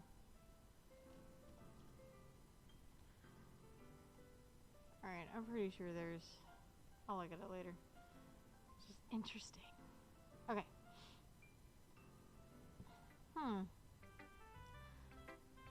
I mean, it's even more than your abstract than your last one, huh? I guess it's just the way I write. I'm sorry if you don't like it. No, I never said that. It's just the kind of thing I've never really seen before, I guess. I kind of like playing with my space on paper.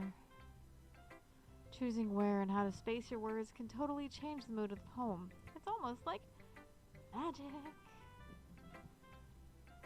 The way I wrote the lines really short makes it feel like they're trying to speak over the noise of pixels. Even though pixels are visual. Anyway, I see. It's still hard for me to tell what it's all about, though. Sometimes asking what a poem is about isn't the right question. A poem can be as abstract as a physical expression of a feeling, or a conversation with the reader. So putting it that way, not every poem is about something. Anyway, here's Monica's writing tip of the day. Sometimes you'll find yourself facing a difficult decision. When that happens, don't forget to save your game.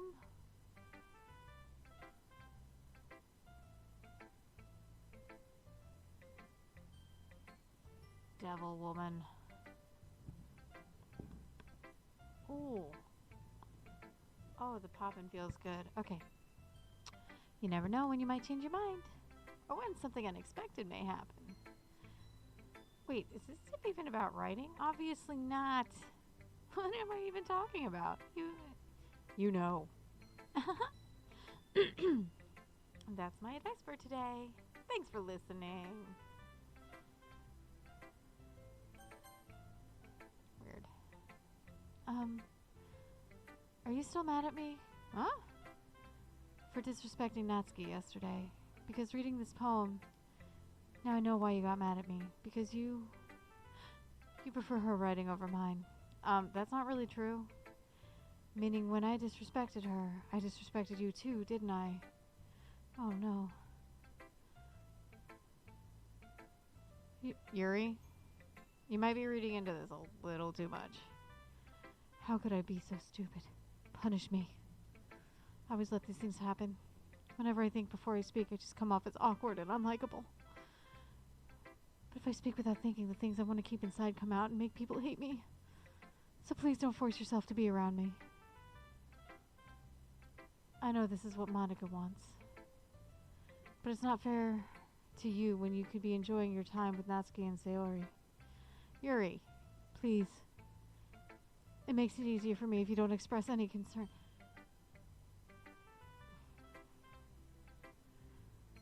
I'm really expecting her to say punish me now. Besides, I have my books with me. That's all I need. Yuri smiles sadly and puts her head down on her desk. I'm frustrated. I don't hate her. Just if she's not capable of listening to me over her own thoughts. I sigh to myself. All I can do is accept that that's how she is. If she wants to be left alone, then I have no choice but to abide by that request. Oh. Very interesting. We didn't get a poem today. Let's see what Natsuki says. Well, it's not really any worse than your last one, but I can't really say it's any better either. Well, good. Huh? Yeah, what? Well, anything that isn't a train wreck I'll take as a win. Because I am the master of train wrecks. I am the ultimate train wreck over here. And I get the feeling you're probably the most critical. Hey, what makes you... Wait, maybe that was a compliment? Aha! Glad to see someone recognizes my experience. What? Well then, keep practicing and maybe you'll be as good as me someday. That's, something tells me Natsuki really missed the point. Come to think of it, this kind of reminds me of Sayori's poem from yesterday. Huh? You think so? Yeah, well, I guess if you've been friends with her for so long, you might be on the same wavelength. But you never really struck me as her type. Sayori has a type all of a sudden? Well, I don't know, but honestly, how can someone so, fluffy spend so much time with a lump like you? It's like she's dragging around a dead weight. That was a little unnecessary. But think of it this way. If it weren't for me, she would probably just fly away like letting go of a balloon. You could say we take care of each other in our own way. Whatever it is, I don't get it. Oh yeah, I'm supposed to show you my poem. Here. Amy likes spiders. You know what? I have a friend who likes spiders. Spiders are wonderful, wonderful creatures. They keep the annoying bugs in check. I just don't like spiders in my house. I prefer them outside. They can stay outside. All the critters and creepy crawlies can stay outside. I'm good with that. You know what I heard about Amy? Amy likes spiders. Icky, wriggly, hairy, ugly spiders. That's why I'm not friends with her. Amy has a cute singing voice. I heard her singing my favorite love song, and every time she sang the chorus, my heart would pound to the rhythm of the words. But she likes spiders. That's why I'm not friends with her. One time I hurt my leg really bad. Amy helped me up. Took me to the nurse. I tried not to let her touch me. She likes spiders, so her hands are probably gross. And that's why I'm not friends with her. Amy has a lot of friends. I always see her talking to people. She probably talks about spiders. What if her friends start to like spiders too?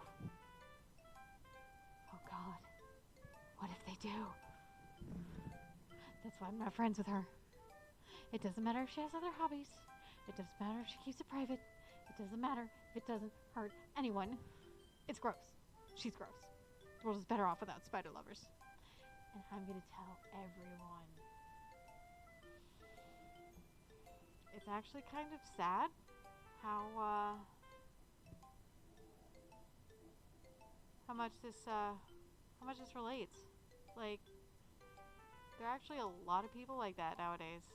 Like, it's just that one thing that you screw up, or one thing they don't agree with, and all of a sudden, they try to blow everything in your life. And I'm talking about, like, really shallow things. Like, if you don't like the same TV shows they do or something, they get all bent out of shape and try to ruin your life. And it's just like, it's weird. Like, you can't disagree on anything anymore. Like, even the simplest stuff. It's just one of us. Anyway. Not bad, right? I mean, it's quite a bit longer than yesterday's. Yesterday's was way too short. I was just warming up. I hope you didn't think that was the best I could do. Oh no, of course not. Anyway, the message is pretty straightforward in this poem. I doubt I have to explain it. Sometimes you can explain complicated issues with much simpler analogies. Don't mind me, just summoning bats. And it helps people realize how stupid they're being. Like, anyone would agree that the subject of this poem is an ignorant jerk. Do you know people like that? Of course. It's about how everyone thinks that doesn't matter. It can be about anything. I wrote it to be easy to relate to. Everyone has some kind of weird hobby or guilty pleasure. Yeah, they do. Something that you're afraid if people find out, they'd make fun of you or think less of you. But that just makes people stupid. Who cares what someone likes, as long as they're not hurting anyone and it makes them happy. I think people really need to learn to respect others for liking weird things. Well, you're definitely right. At least I can relate to that. Yeah, I can. And I'm sure a lot of other people can too. It's what I do best, after all. I don't like writing unless there's a good message to take away from it. Like, conveying emotions is important. But I want to make people think, not just feel. Remember that. I'm going to write a good one for tomorrow, so look forward to it. Alright. Sayori is left. CabbitsaurusRex, I really love your poems. I can't believe you've been hiding these from me. I'm not hiding anything. But your poems are so good. Yesterday's and this one too? You can't tell me you haven't done this before. I mean, you're the only one who really feels that way, so. Huh? No way. Not even Natsuki? Well, I mean, I guess Natsuki is the least likely to admit how much you like something. But I don't think it's that. What do you mean? Well, I guess I'll be honest about it. It's a lot easier to write poems when I'm thinking about you. Oh my. Eh? Whoa. Stop thinking weird things, idiot. I just meant that you're a really expressive person, I guess. How am I supposed to write poems about my own stupid life? But you somehow make everything in your life an adventure. Even the little things. Like cooking. Let's not talk about that. So yeah. I guess what I'm saying is that I can feel more feelings through you than I can through myself. We have that kind of weird connection. It's your fault for getting in my business all the time. Huh? I don't know if I understand. You never understand when I try to explain things to you, do you, Sayori? I pat Sayori's head. Hey! I'm not a kid, you know. Are you sure about that? Maybe. Sayori starts fiddling with her pencil between her hands. Hey, CabbitsaurusRex? Will you give me your poem? I kind of want to keep it. does. Well, it's the first time you've written something for me. Hmm? Sayori, you completely misunderstood. I didn't write this for you. Are you even listening anymore? Oh, whatever. I'll give it to you. I'll give it to you when we go home. Really? Snap. I broke my pencil. Sayori hastily bends down to pick up the piece she dropped. Being inattentive of her surroundings, she bumps right into me. Sorry. It's fine, it's fine. I kind of enjoyed it, actually. I'll get it for you. I bend down and pick up the broken pencil. Sayori clutches the desk beside her to support herself, knees shaking. I'm a little clumsy today. Let's sit down, Sayori. Yeah. I grab Sayori's arm and help her sit at the desk. Anyway, I still haven't read your poem. Oh, sorry, I forgot about that. But it's not as good as yours. Oh, geez, don't worry. I'm sure I'll like it. Bottles. I pop off my scalp like the lid of a cookie jar. It's the secret place where I keep all my dreams. It's like little balls of sunshine rubbing together like a bundle of kittens. Meow. Meow. I reach inside with my thumb and forefinger and pluck one out. It's warm and tingly. But there's no time to waste. I put it in a bottle to keep it safe. I put the bottle on the shelf with all the other bottles. Happy thoughts, happy thoughts, happy thoughts, and bottles all in a row. My collection makes me lots of friends. Each bottle, a starlight to make amends. Sometimes my friends feel a certain way. Down comes a bottle to save the day. Night after night, more dreams. Friend after friend, more bottles. Deeper and deeper my fingers go. Like exploring a dark cave, discovering the secrets hiding in the nooks and crannies. Oh my. Digging and digging, scraping and scraping. I blow dust off my bottle caps. It doesn't feel like time's elapsed. My empty shelf could use some more. My friends look through my locked front door. Finally, all alone, I open up, and in come my friends. In they come in such a hurry. Do they want my bottles that much? I frantically pull them from the shelf, one after the other, holding them out to each and every friend, each and every bottle. But every time I let one go, it shatters against the tile between my feet. Happy thoughts, happy thoughts, happy thoughts, and shards all over the floor. They were supposed to be for my friends who aren't smiling. They're all shouting, pleading something. But all I hear is echo, echo, echo, echo, echo inside my head. Holy crap. Sayori, did you really write this? Of course I did. Didn't I tell you yesterday I was going to write the best poem ever? Yeah, but, I mean, I didn't expect something like this coming from you. Monica taught me a whole lot. And I've been really in touch with my feelings recently. I see that. It's almost kind of creepy. Creepy? Well, not exactly. Maybe because I'm so used to you being cheerful. Well, never mind. I'm thinking too hard about it. The point is, it came out good, so you should be proud of it. Aw, thanks. I feel like I was meant to express myself this way. It even helps me understand my own feelings a little bit better. Writing is like magic. You've gotten pretty passionate about this, huh? I hope you keep it up. Yeah. Writing's the best. I'm going to keep writing until I die. Foreshadowing? Don't get ahead of yourself. Sayori's always had a habit of getting obsessed with something before dropping it no more than a week later.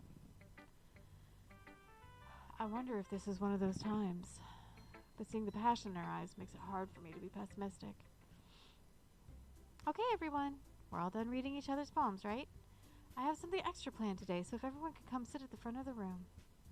Is this about the festival? Well, sort of. Do we really have to do something for the festival? It's not like we can put together anything good in just a few days. We'll end up embarrassing ourselves instead of getting any new members. That's a concern of mine as well. I don't really do well with last-minute preparations. Don't worry so much. We're gonna keep it simple, okay? We won't need much more than a few decorations. Sayori has been working on posters and I've designed some pamphlets we can give out during the event. Okay, that's great and all, but that doesn't tell us what we're actually going to be doing for the event. Oh, sorry, I thought you heard about it already. We're going to be performing. Performing? Monica. Yeah, we're going to be having a poetry performance. Each of us are going to choose a poem to recite during the event. But the cool part is, we're also going to let anyone else come up and recite poems too. Yay. Sayori's putting it all on the posters in case anyone wants to prepare ahead of time. Sayori, who's been coloring a poster, holds it up for us to see. Are you kidding me, Monica? You didn't already start putting these posters up, did you? Well, I did. Do you really think it's that bad of an idea? Well, no. It's not a bad idea. But I didn't sign up for this, you know? There's no way I'm going to be performing in front of a group like that. I agree with Natsuki. I could never, in my life, do something like that. Imagining it, Yuri shakes her head in fear. Guys! No, Sayori. I understand where they're coming from. Remember that Natsuki and Yuri have never shared their poems with anyone until just a couple days ago. It's a lot to ask for them to recite their poems out loud via a whole room of people. I guess I kind of overlooked that, so I'm sorry. But I still think we should give it our best. We're the only ones responsible for the fate of this club. If we start the event and each put on a good performance, then it will inspire others to do the same. And the more people who perform, the better we'll be able to show everyone what literature is all about. Yeah! It's about expressing your feelings. Being intimate with yourself. But I do that frequently. Finding new horizons and having fun. That's right. And it's those reasons that we're all in this club today. Don't you want to share that with others? To inspire them to find the same feelings that brought you here in the first place? I know you do. I know we all do. And if all it takes is standing in front of the room for 2 minutes and reciting a poem, then I know you can do it. Natsuki and Yuri remain silent. Sayori looks worried. I guess that leaves me no choice. I agree. I don't think it's too much to ask. I think that Sayori and Monica have been trying really hard to get new members. The least we can do is help them out a little bit. Well, maybe, but it looks like Natsuki doesn't have any arguments left. Ugh. Okay, fine. I guess I'll just have to get it over with. Alright. Thanks, Natsuki. What about you, Yuri? Yuri dejectedly glances around at everyone's expectant faces. I guess I don't really have a choice. That's everyone. You're the best, Yuri. This club is seriously going to be the death of me. How many people are supposed to be dying here? Oh gosh. You'll be fine, Yuri. But anyway, let's move on to the main event. I want each of you to choose a poem of yours. We're going to practice reciting them in front of each other. No way! Monica, this is too sudden. Well, I mean, if you can't recite your poem in front of the club, how do you expect to do it in front of strangers? Oh no. Don't worry. I'll start off to help everyone feel a little more comfortable. Can I go next? Of course. Now let's see. Monica flips through her notebook to the specific poem she has in mind for herself. She then stands behind the podium. The title of the poem is The Way They Fly. Monica begins reciting her poem. Her clear, confident voice fills the room. More than that, her inflection is pristine, unlike mine. She knows exactly how to apply emotion behind each line she recites, bringing the words to life. Is this something she's done before, or is she simply a natural? I glance around me. Everyone has their eyes on Monica. Sayori looks amazed. Yuri has an intense expression on her face that I don't understand. Oh my. Finally, Monica finishes the recitation. The four of us applaud. Monica takes a breath and smiles. That was good, Monica. Thank you very much. I was just hoping to set a good example. Are you ready to go next, Sayori? I'll go next. What? Yuri's fired up all of a sudden. Yuri clutches a sheet of paper between her hands and stands up. Keeping her head down, she walks quickly over to the podium. This poem is called... Yuri anxiously glances at each of us. You can do it, Yuri! It's called... After Image of a Crimson Eye. Yuri's voice shakes as she starts reading the poem. In just a moment ago, she practically refused to do this. Why is she suddenly putting in so much effort? As Yuri gets past the first couple of lines, her voice changes. It's almost like what happens when Yuri gets absorbed in her books. Her quivering words transform into sharp syllables of a fierce and confident woman. The poem is full of twists and turns in its structure that she enunciates with perfect timing. This must be a rare glimpse into the whirling fire Yuri keeps concealed inside her head. Suddenly she's finished. Everyone is stunned. Yuri snaps back to reality and glances around her, as if she bewildered even herself. It's up to me to save the situation. Again. I'm the first to start applauding.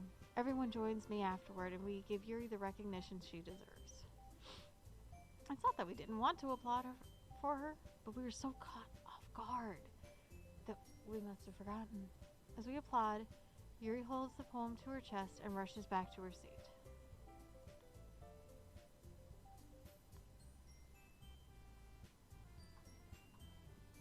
Yuri, that was really good!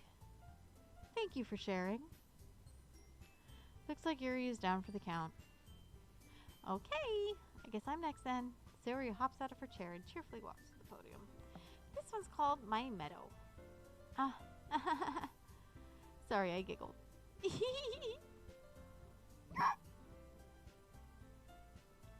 Me too. Sayori, it's a lot harder than I thought. How did you guys do it so easily? Try not to think about it like you're reciting to other people. Imagine you're reciting it to yourself, like in front of a mirror or in your own head. It's your poem, so it'll come out the best that way. I see. Okay then. Sayori begins her poem. Somehow it feels like her soft voice was made as a perfect match. The poem isn't aimlessly cheery like Sayori is. It's serene and bittersweet. If I were to read this on paper, I probably wouldn't think much of it, but hearing it come from Sayori's voice almost gives it a whole new meaning. Maybe this is what Sayori meant when she said she likes my poems. It's like I get to reach more deeply into someone I thought I knew through and through. Sayori finishes, and we applaud. I did it! Good job, Sayori. Even CabbitsaurusRex liked it. I guess that's a good sign. What does that even mean? It came out nicely, Sayori. The atmosphere of the poem fits you really nicely. But it might be that other poems wouldn't work quite as well with that kind of delivery. I don't really understand. In other words, I've seen poems of yours where that sort of gentle delivery wouldn't work as well. They might need a little more force behind them, depending on what you're reading. Oh, I know what you mean. I've been practicing that kind of thing. It's just embarrassing to do it in front of everyone. The next time, I'm going to make you pick a poem that challenges you a little more. We don't have much time left before the festival, you know? Okay. Now, who's next? Natsuki? Huh. Don't make me go before CabbitsaurusRex. It's not like I can compare to you guys anyway. Might as well let CabbitsaurusRex lower everyone's standards a little before I have to do it. Oh, Natsuki. Oh, it's fine. I might as well get it over with. But it's not like I have much of a selection of what to read. Let's have to go with what I wrote for today. I stand up and step in front of the podium. Everyone has their eyes on me, making me feel terribly awkward. I recite my poem. Since I'm not exactly confident in my own writing, it's hard to put energy into it. Despite that, once I finish, I receive applause anyway. Sorry, I'm really not as good as everyone else. don't worry about it so much. I think it's less about your abilities and more about your lack of confidence in your writing. That's something that'll improve over time, though. Maybe. Alright then. That just leaves you, Natsuki. Yeah, I'm going. Natsuki begrudgingly gets out of her seat and makes her way to the podium. This poem is called... Why are you all looking at me? Because you're presenting. Huh. Anyway, the poem is called Jump. Natsuki takes a breath. And once she starts reciting the poem, her sour attitude disappears a little. While she's still a little unenthused, her poem has a rhythm and rhyme to it. It's Natsuki's trademark style and works surprisingly well when spoken aloud. The world feels like they bounce up and down as if giving life to the poem. Natsuki finishes and everyone applauds. She huffs back to her seat. That wasn't so bad, was it? Easy for you to say. You'd better not make me do that again. Well, do you at least feel prepared enough to recite a poem in front of other people? I mean, doing it in front of other people will be way easier. I can put whatever face I want for other people. When it's just my friends, it's just embarrassing. Well, that's a surprise, Natsuki. I think it would be the other way around for me. Well, that's just how it is, so... Well, I guess if that's the case, you won't have much to worry about for the festival. That said, I want to thank everyone for coming through. It might be hard, but I hope that you all have an idea of what it's like now. Make sure you pick a poem and get enough practice before the festival, okay? I'll be making pamphlets, so let me know ahead of time what you'll be reciting. Jeez. I should probably find some other poem to recite instead.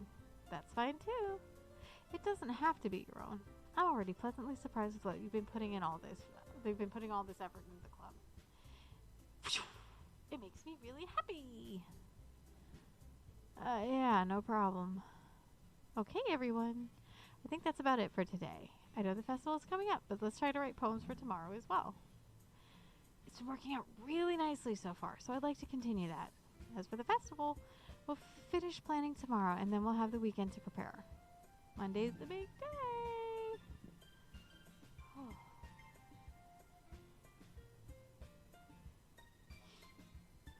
I can't wait. I can do this. I can do this. All right. I stand up. There's no way I'll be able to find the same enthusiasm as Sayori and Monica, but I'll do my best to get through it. If it's for the sake of the club and impressing Monica, then I'll have to do my best. Ready to go, Sayori? Yes! Look at you two, always going home together like that. Oh, it's kind of adorable, isn't it? Jeez, guys. Don't make such a big deal out of it. It must be a little nice, though. Well, how am I supposed to respond to that? It's okay, CabbitsaurusRex. You don't have to say it. Oh, whatever. Let's go already. I walk home with Sayori once more. Even though it's only been a few days, a lot of things have already changed. But today, Sayori is being a little quieter than usual on the way home. Whew. It is hot under this thing, guys. Oh, wow. I've been streaming for almost 3 hours now.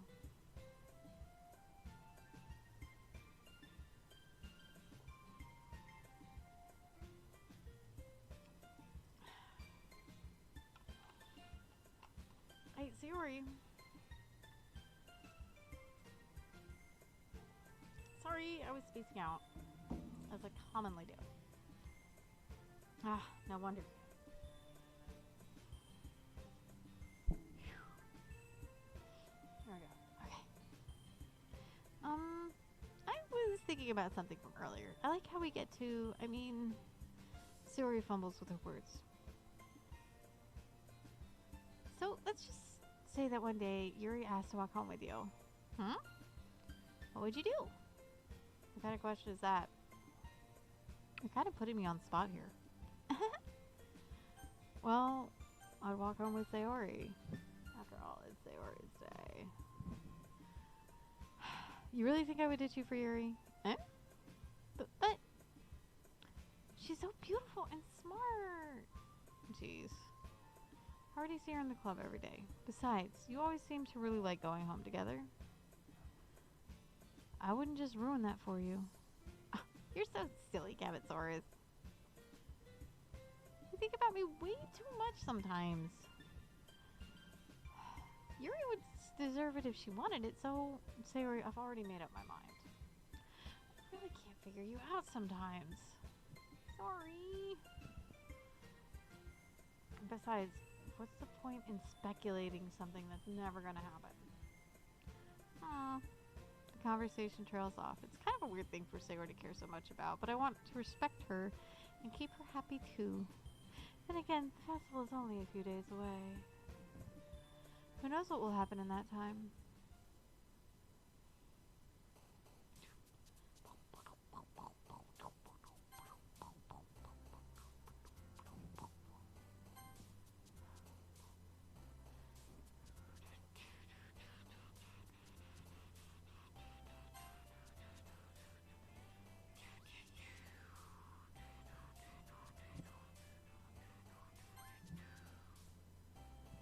Alright.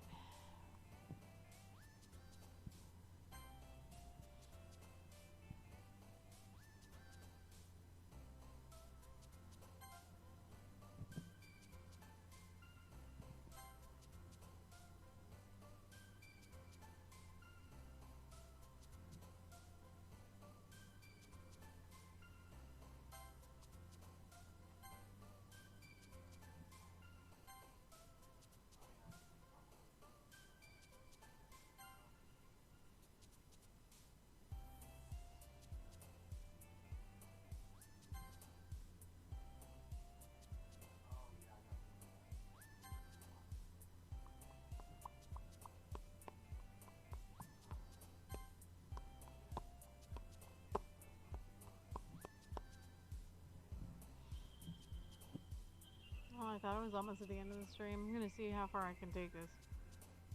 Ugh.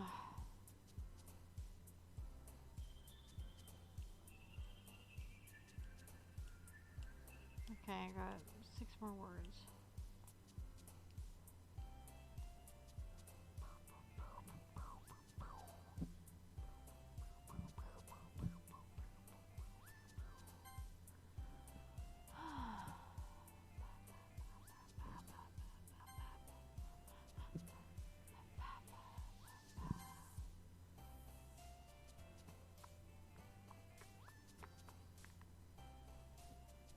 Urgent. No, what about dazzle? Contamination. Imagination.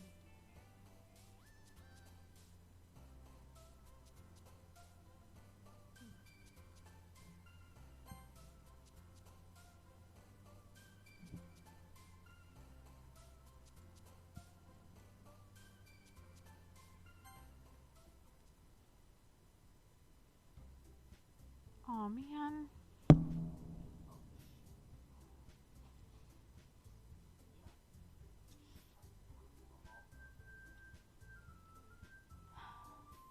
I'm the last one here again. Don't worry, I just walked in too. Were you practicing piano again? Yeah. You must have a lot of determination, starting this club and now picking up piano. Well, maybe not determination, but I guess I have passion. I have passion. Remember that the club wouldn't be here if it wasn't for all of you. And I'm super happy that you're all willing to help out for the festival too. Ah, I can't wait for the festival. It's gonna be great. Hmm? Weren't you complaining about it just yesterday, Natsuki? Well, yeah. I'm not talking about our part of the festival, but it's a whole day of school where we get to play and eat all kinds of delicious food. You sound a bit like Sayori all of a sudden. Monica, did they usually have fried squid? Squid? That's a pretty specific thing to look forward to. Oh, come on. Are you saying you don't like squid? You, of all people? I didn't say I don't like it. Besides, what do you mean by you of all people? Because it's right in your name. Monica. Why is her skirt flying up even when she's not happy? Just That's not how you say my name at all. Also, that joke makes no sense in translation and... Oh, wait. All of a sudden, I've got... Man. I'm Monica. Alright. Never mind. Let's just focus on our own event for now, okay? Fine. Your reactions aren't as fun as Yuri's or Sayori's anyway. Excuse me. Where is Sayori anyway? Oh, there you are. Ugh. Itchy nose. Sayori is sitting at a desk in the corner of the room looking down at nothing. I walk over to her. Hey, Sayori? I wave my hand in front of her face. Oh? You're spacing out again. Sorry. Don't mind me. You can go talk to everyone else. Huh? Is everything alright? Of course. Why wouldn't it be? It just feels like you're a little off. Sorry for assuming things. Oh, geez, you worry too much about me. I'm fine, see? Sayori shows me a big smile. Don't let me distract you from having fun with everyone. Oh, alright. If you say so. I worriedly glance at Sayori before turning back towards everyone else. But the conversation is already dispersed with everyone back at their usual activities. Maybe I should ask Monica if she's noticed anything about Sayori recently. Since they've been preparing for the festival, they must be spending a lot of time together. I timidly approached Monica, who was shuffling through some papers on her desk. Oh, CabbitsaurusRex, what's up? Hey, this might sound a little strange, but have you noticed anything up with Sayori recently? Anything up with her? And what do you mean? In what way? Maybe I'm reading a little too much into it, but she seems a bit downcast today. Oh, you think so? I can't say I've noticed anything about her. Monica peers the room at Sayori, who's idly dragging a rubber eraser down her desk. Up and down her desk. Maybe there is something on her mind. But I'm surprised I'm not the one asking you, CabbitsaurusRex. You certainly know her a lot better than I do. Yeah, but she's never really like this. She's always talked to me about things that bothered her. And this time when I asked her, she was really dismissive. Sorry, I know it's not your problem. I just wanted to ask if you knew anything, so I'll drop it now. No. It's important to me, too. I mean, I'm also friends with her. And I also care about the well-being of my club members, you know? Maybe I'll try talking to her myself. Huh? You sure about that? She seems like she wanted to be left alone. Are you sure? Maybe she just has a hard time bringing it up with a person of interest. Person of interest? What do you mean by that? I'm saying that maybe the thing on her mind is you, CabbitsaurusRex. Me? How on earth do you come to that conclusion? Well, I probably shouldn't say too much, but Sayori talks about you more than anything else, you know? She's been so much happier since you joined the club. It's like an extra light was turned on inside of her. What? No way. Sayori's always like that. She's always been full of sunshine. And rainbows and unicorn farts. It's not any different now than it always has been. You're so funny, CabbitsaurusRex. Oh, you cute little boy. Have you thought that maybe you've always seen her as so cheerful? Because that's just how she is when she's around you? I said too much. I'm sorry. What do I know anyway? I didn't mean to jump to conclusions. You should just forget about what I said. I'll try to talk to her. Excuse me? Just summoning prehistoric animals. Alright. Monica smiles meaningfully. I know she said to forget about it, but I already know I won't be able to get her words out of my head. Monica stands up from her desk and walks across the room to where Sayori is sitting. I watch her kneel down next to Sayori and gently talk to her. But she's keeping her voice so quiet that I can't hear her from here. I sigh and sit myself down. I know Sayori told me not to worry about her and to have fun with everyone else. But that's impossible to do when she's behaving like this. Exactly how much do I care about her that I'm letting this weigh me down so much? Now it feels like I'm the one behaving out of the ordinary. But there's nothing I can do besides wait for Monica. Okay, everyone. After some time passes, Monica calls out to the club room. Why don't we share our poems now? Before I know it, everything is back to normal. Everyone goes to retrieve their poems, and I do the same. I make eye contact with Monica. Cat, and she smiles at me. No.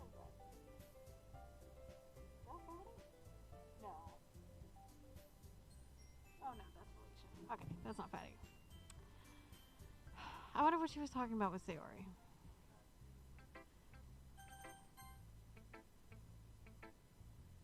This is your best one so far. It's really nice, CabbitsaurusRex. Thanks. Sarah, you've been a little quiet today. Is everything alright? Of course. Everything is fine.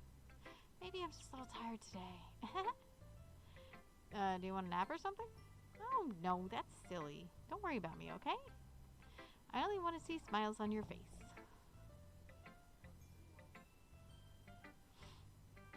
Oh, alright. Hey, CabbitsaurusRex, I'm still a little surprised. I really thought you would try writing your poems like the way Yuri does. Or even Natsuki. But in the end, yeah. I guess you're the one who likes this one the most. Why? You don't want to get closer with everyone else? Wait. Of course I do. But that doesn't mean I need to try so hard to impress them. I still understand you the most, Sayori. I know you have to sometimes put up with me, and I have to sometimes put up with you. But we have like a wavelength or something. And that's just how the poem came out. Sometimes it feels like you're the only exciting thing in my life. So sometimes it's just easier to write when thinking about you. Sayori? No! CabbitsaurusRex, I don't deserve this. You're too nice to me. Why are you doing this? Sayori has trouble keeping her voice steady all of a sudden. If you had fun with everyone else instead, this would be so much easier. Sayori, I glance around the room to make sure no one has noticed this. Sayori, I've probably never said this before, but I don't understand what you're feeling right now. Tell me what will cheer you up. Sayori shakes her head. She sniffles and keeps shaking her head. Finally, she gathers herself and puts on a smile. It's nothing, CabbitsaurusRex. It's just a little rain cloud. I'm sorry you had to see that. I promise it won't happen again. Just smiles from everyone, okay? That's all that matters. Go play with everyone else.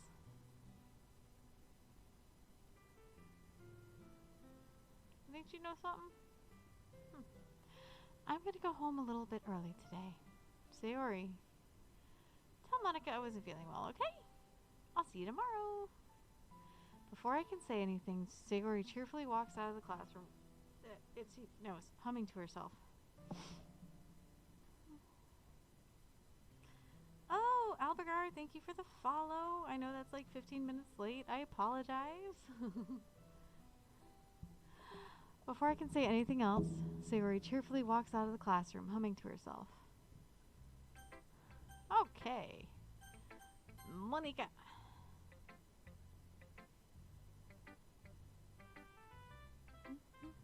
Hi, CabbitsaurusRex. Have you thought about what you want to submit to perform at the festival? Well, being in this club is one thing, but performing in front of a bunch of people? I'll have to give it some more thought. Okay, no pressure. Whatever you do, I'm sure it'll turn out great. It would also make me happy to see. Anyway, let's take a look at today's poem.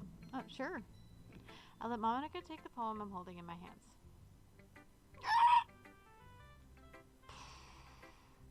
Don't mind me, just summoning demons. kind of funny. How so? Oh no, not the poem. I mean, it's funny how your poems and Sayori's poems have been getting more and more similar to each other every day. I'm surprised you're so in sync with her. Then again, you've been spending a lot of time together lately, haven't you? I guess you could say that. Although we kind of grew up as best friends, so I haven't been seeing as much of her this past year. But since I joined the club, we've been spending a lot of time together again. I see, I see. That reminds me about how Sayori is a little bit off today. Yeah? Did she tell you something? Well... CabbitsaurusRex, you haven't been flirting with her, have you? Of course not. I've been treating her like I always do. Alright. Just making sure. And why is it any of your business? I know how much you care about her. It would be terrible if something bad happened to her, so keep an eye on her. Sayori's been acting so much happier ever since you joined the club. What could have happened all of a sudden? Well, never mind. This really isn't the time to be talking about this. Anyway, I'll share my poem with you now, alright? Alright. The Lady Who Knows Everything. An old tale tells of a lady who wanders earth, the lady who knows everything. A beautiful lady who has found every answer, all meaning, all purpose, and all that was ever sought. And here I am, a feather. Lost adrift the sky, victim...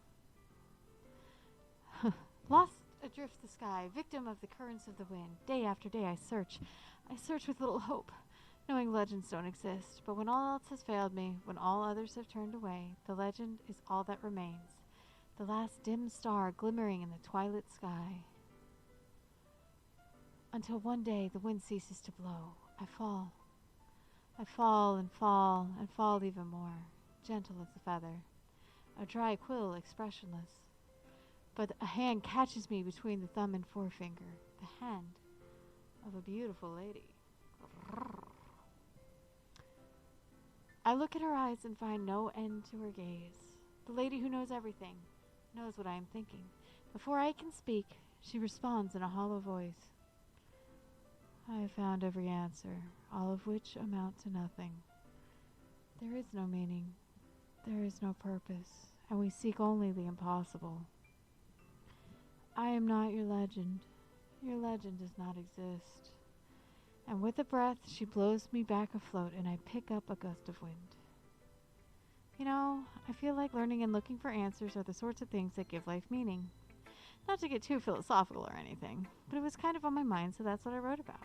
I see. I never really put that much thought into it. In a way, it's almost paradoxical. Because if we had all the answers, wouldn't the world start to lose its meaning? You know, there's one thing I noticed. It seems like everyone in the club prefers writing about things that are more sad than happy. Are you surprised? I mean, if everything was okay, we really wouldn't have anything to write about, would we? Humans aren't two-dimensional creatures. I think you know that better than anyone. You mean one-dimensional? Yeah, that. Anyway, here's Monica's writing tip of the day. Are you ever too shy to share your writing because you're afraid that it's not good? Okay, for everything you think you do bad, there's always someone out there who does it worse. I mean, there are literally billions of people in this world. It can be really disheartening to get a lukewarm response to something you put so much into. But if you find other people who enjoy writing, then sharing becomes a lot easier. Because instead of just telling you that your writing is good or okay or bad, they'll want to focus more on the things they'll want to focus more on everything that went into it and the things you can work on.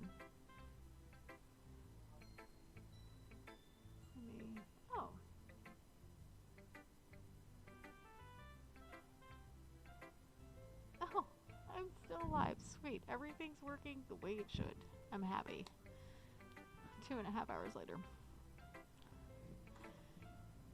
It's much more encouraging that way, and it will make you want to continue improving. It's almost like having your own little literature club, don't you think? That's my advice for today. Thanks for listening. You weirdo. Okay. This one's alright. Alright? Well, yeah. About as good as yesterday's anyway. I see what you're going for, but it's just not really my style. I mean, that's fine. I'm mostly just glad that you're trying a little bit. Well, of course I'm at least trying. Why are you so emotionally invested in my poems anyway?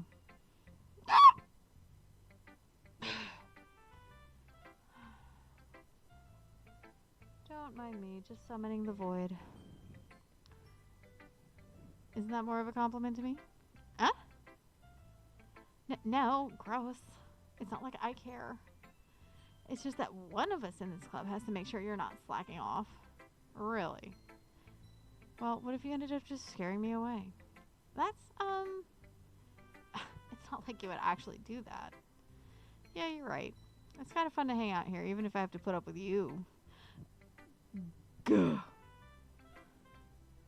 Natsuki elbow connects with my stomach. Oh? Maybe I won't mind scaring you away after all. I was just joking. Oh, I know. Don't worry, I was too. This is weird. How in the hell do you call that a joke? That seriously hurt. Oh, maybe it was funny to her. I guess that's kind of the point. I should really just watch my mouth around Natsuki. Anyway, Natsuki holds her poem out to me like nothing even happened.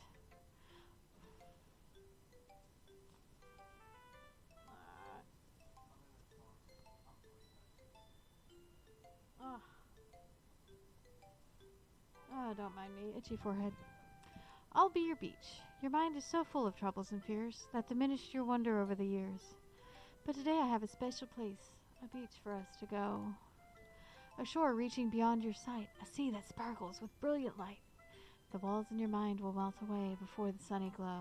I'll be the beach that washes your worries away. I'll be the beach that you daydream about each day. I'll be the beach that makes your heart leap in a way you thought you had left long ago. Let's bury your heavy thoughts in a pile of sand. Bathe in sunbeams and hold my hand. Wash your insecurities in the salty sea and let me see you shine. Let's leave your memories in a footprint trail. Set you free in my windy sail. And remember the reasons you're wonderful when you press your lips to mine. I'll be the beach that washes your worries away. I'll be the beach that you daydream about each day. I'll be the beach that makes your heart leap in a way that you thought you had left long ago. But if you let me be by your side, your own beach, your own escape, you'll learn to love yourself again. Yeah, I felt like I kept writing about negative things, so I wanted to write something with a nice message for once. Besides, the beach is awesome. Kind of hard to write about anything negative about the beach. So you decided to write about the beach first and then came up with the message later? Well, yeah. It's only because of what happened yesterday. I mean, after Yuri and I realized we kind of wrote about the same thing, she wanted to pick a topic and have us both write about it or whatever. Ugh. You can really see her doing that too. Making us write about a simple topic, then trying to impress me by coming up with something all fancy. Fancy. Well, it's not like I care. I just did it anyway. I mean, I guess mine ended up being kind of metaphorical too. But there's nothing wrong with doing that once in a while. At the very least, it was good practice. Alright, Yuri! Yuri doesn't look too enthusiastic about spending time with me. I guess if she changes her mind, she'll come to me. But I should leave her be for now. Oh, man! Yuri is pissed! Okay, you three. We're all done sharing poems, right? Why don't we start figuring out... Hold on a second. Is it just me, or did you say something strange just now? Oh? Something did sound a bit unusual. That's right. You deviated from your usual catchphrase when addressing the club. Catchphrase? I don't have a catchphrase. Juzz. Why is the mood so weird today? Look, even Yuri isn't immune to it. Ugh. Stagnating air is common foreshadowing to something something terrible is about to happen. In your books, maybe. Look, the only thing different is Sayori isn't here. That was kind of mean. Jeez, me. It seems you're right. Sayori always helps lighten the mood a little bit, doesn't she? It's almost like everyone's balance is thrown off a little when she's not around. Where the heck did she run off to, anyway? I thought she just went to pee. Natsuki, please show some decency. Oh, come on. She actually wasn't feeling too well and went home early. Is that so? I hope she's alright. Seriously? Of all the times to not go home with her, you pick the time she's not feeling well? So much for you two being all lovey-dovey. No. First of all, stop misunderstanding my friendship with Sayori. And second, she's kind of been avoiding me today, so I didn't want to force it. Ooh. That curious expression coming from Yuri of all people? Calm down, guys. I talked to her earlier, and everything is fine. What did she say? Anyway, we need to figure out the rest of the festival preparations, so... Hadn't something? Let's decide what everyone will be doing this weekend. Well, I already know what I'm doing. Oh, that's right. Natsuki will be making cupcakes. Again. But we might need a lot of them and different flavors. Can you handle it all by yourself, Natsuki? Challenge accepted! As for myself, I'm going to be printing and assembling all the poetry and pamphlets. Sayori will be helping me design them. As for Yuri... Yuri, you can... Guys... Can you help me come up with something for Yuri? I'm useless. No! That's not it at all.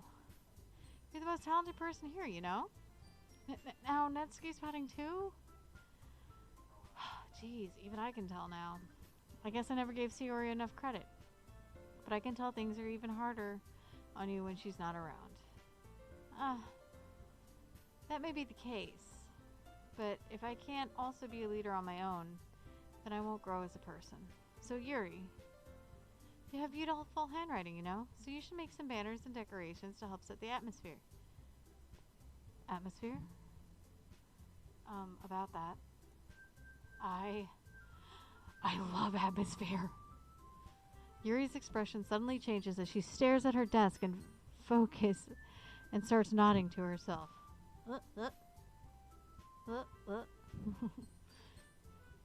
Your mind is already racing, I see. That's great. You'll be a wonderful help, Yuri. But anyway, that just leaves you, CabbitsaurusRex. The one who is truly useless. Don't say that. In fact, both Natsuki and Yuri have some pretty heavy tasks to handle. It would probably go a long way to give one of them a hand. You could always help me out as well. I would be really appreciative of that. Is Monica suggesting I spend the weekend with one of my club members? How on earth are they going to respond to a suggestion like that? I suppose I wouldn't mind a bit of help. Well, even if you don't know how to bake, there's always some dirty work I could have you do. Oh my. It's not like Monica's going to give me a choice, and you shouldn't be sitting on your butt anyway. Natsuki tries to mumble a bunch of excuses like that. If I recall, Natsuki, you mentioned that you would like to handle the baking on your own. CabbitsaurusRex may not like to be around if you only make him out to be a nuisance. So therefore, he may be more suited to assisting with the decorations. Hold on, I never said that. How hard could it be to make a few decorations anyway? Sounds more like you're just making excuses for CabbitsaurusRex to... What are you saying? It will be extremely meticulous work. And baking isn't? Just what do you think? Guys, let's settle down for a moment. In the end, I think it's up to CabbitsaurusRex to decide how you'd like to contribute. Besides, he hasn't really gotten the chance to spend any time with me yet, you know?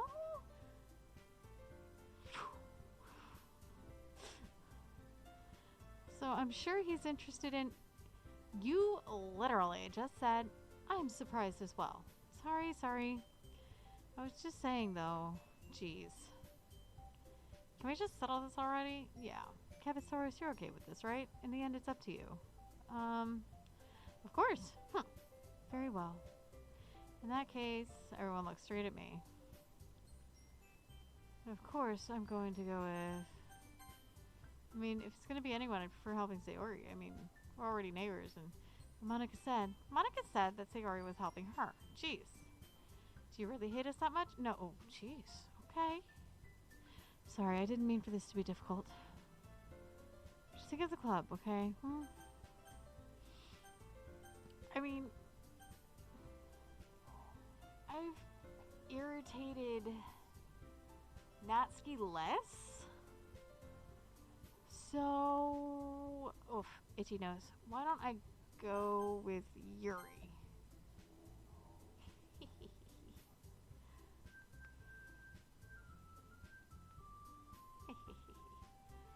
I mean, well, I'll probably be more useful helping out Yuri. Me? Are you serious? Why would you? Natsuki, I can already tell you're about to say something mean. No. I was just saying. Ugh. So you'll be helping out Yuri then, CabbitsaurusRex? Yeah. That's what I'm gonna do. Excuse me. Don't mind me. Just summoning the dead. I'm glad. I have a bad habit of overthinking these sorts of things, so I think your assistance will be very useful. That's great to hear. Natsuki, will you be able to handle the baking by yourself? I mean, yeah. I already said I would be fine.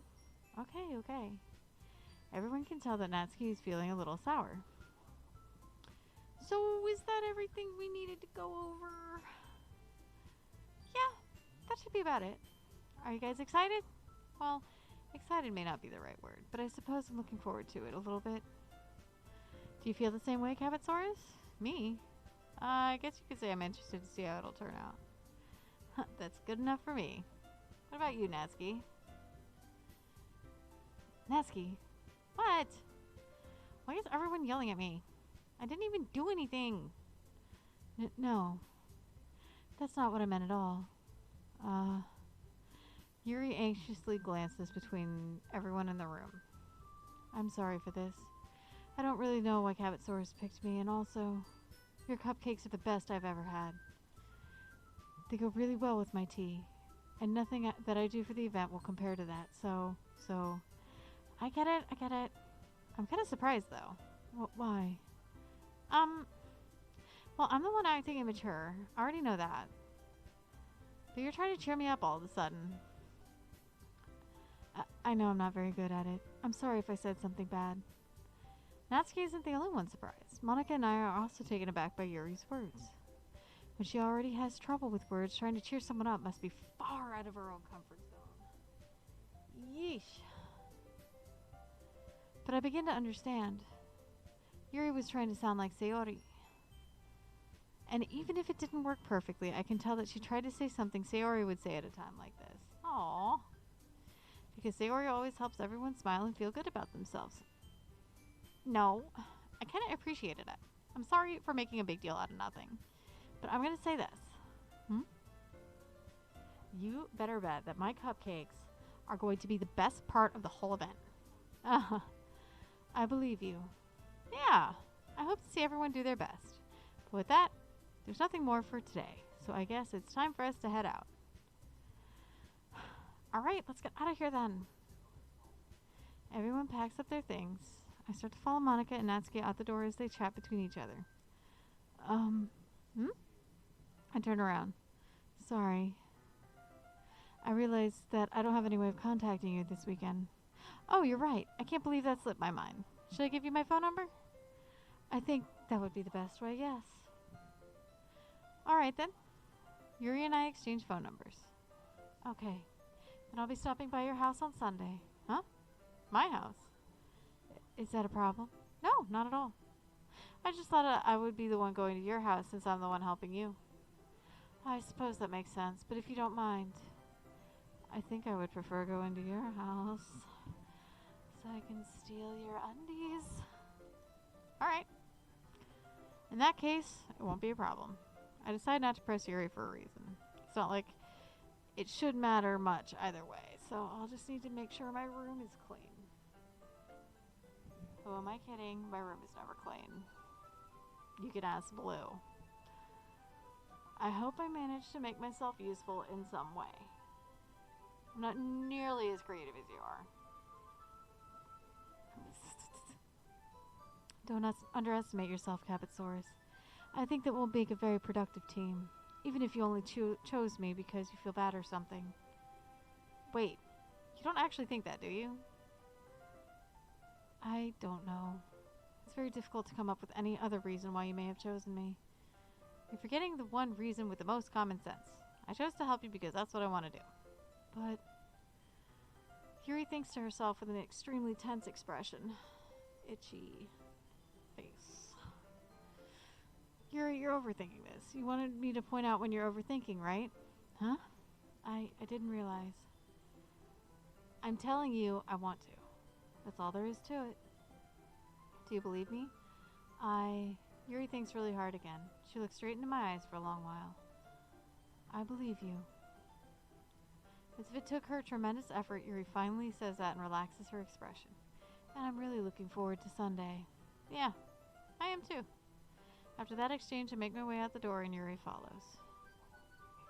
Can't believe this. Yuri's going to be coming to my house on Sunday? Even though I would have preferred to do this with Sayori, my anxiety still shoots through the roof. I guess I've gotten pretty used to handling her at this point. And who knows what might end up happening when we're outside of school. She even told me she was looking forward to it. I shake my head. Why do I feel nervous when that Sayori finds out about this? It's not like we feel that way about each other. Besides, like Monica said, it's about the club. I have nothing to worry about. Famous last words. If I just go with it, then I'll have a good time. It's already Sunday. I've been getting increasingly anxious about Yuri's upcoming visit. I keep telling myself that there's no reason to be nervous, but it doesn't help much. Yuri is clearly an introvert and also an intimate person in general. There's no doubt that she'll open up a little bit when it's just the two of us. Meanwhile, we've been texting occasionally. She was extremely apprehensive at first, but it wasn't long before I was already learning more about her. But putting Yuri aside, I haven't heard a thing from Sayori since I left the club early the other day. Or since she left the other day. It's not like we text each other all the time or anything, but I've been worried about it in the back of my mind. Between what Sayori said and what Monica said, is it really okay for me to put Sayori's feelings aside when she might need me? I decide to visit Sayori before Yuri comes over. Rather than asking, I simply tell her I'm coming over, much like we've done in the past. Once I reach Sayori's house, I knock on the door before entering it myself. Again, we used to play so often that I've made a habit of simply entering each other's houses like we were family. The house is quiet. Sayori isn't anywhere on the first floor, so I assume she's up in her room. It's already strange of her not to run down and greet me. I head up to her bedroom where I finally find her. Huh. Sayori. Oh, hi, Cabbitsaurus. I sit down in her room. Sayori forces a smile, but it's easy to tell that she's different. There's a minute of silence between us. You haven't come over like this in a long time, have you? I guess you're right. It has been a long time. Not much has really changed, has it? Sayori's room is messy as it's always been. I also recognize the same stuffed animals and wall decorations that she's had for years now. If you came over more often, it wouldn't be such a mess. That's because I end up cleaning it for you. How come you suddenly wanted me over today? How come you suddenly want to come over today? I do the talky thing good, guys. Aren't you supposed to see Yuri today? Yeah, but wait, how did you know that? Sayori had already left by the time we decided that last meeting. Monica told me. It's only natural for her to keep me informed about the festival preparations, right? That's true. But what about you? Aren't you going to be helping Monica today? Well, of course. But I'm just helping her online. We didn't plan to meet up or anything. So it's just me and Yuri then. Yep. There's more silence between us. Sayori stares off in a random direction. Everything about her behavior is really uncharacteristic. I finally get to the point. I just wanted to see how you were doing. After you left on Friday, when something's wrong, you can't hide it from me. I know you too well. So. Sayori smiles, shaking her head. That's no good, Cabbitsaurus. What? Why can't it be just like it's always been? This is all my fault. If I didn't get so weak and accidentally express my feelings, if I didn't make that stupid mistake, then you wouldn't have been worried about me at all. You wouldn't have come here. You wouldn't have been thinking about me right now. But this is just my punishment, isn't it? I'm getting punished for being so selfish. I think that's why the world decided to have you come over today. It just wants to torture me. Sayori? What the hell? I grab Sayori by the shoulders and I shake her like a baby. No, I'm kidding. What on earth are you saying? That's terrible. I can't joke about that. I'm going to hell. Are you listening to yourself right now? I know something happened to you. There's no other explanation for you to be like this. So, tell me already. Until I know, I won't be able to stop thinking about it. Sayori gives me an empty smile. You really put me in a trap, Cabbitsaurus. But, you're wrong. Nothing happened to me. I've always been like this. You're just seeing it for the first time. Seeing what? What are you talking about, Sayori? You're really just gonna make me say it, aren't you, Cabbitsaurus? I guess I have no choice this time. The thing is, I've had really bad depression my whole life.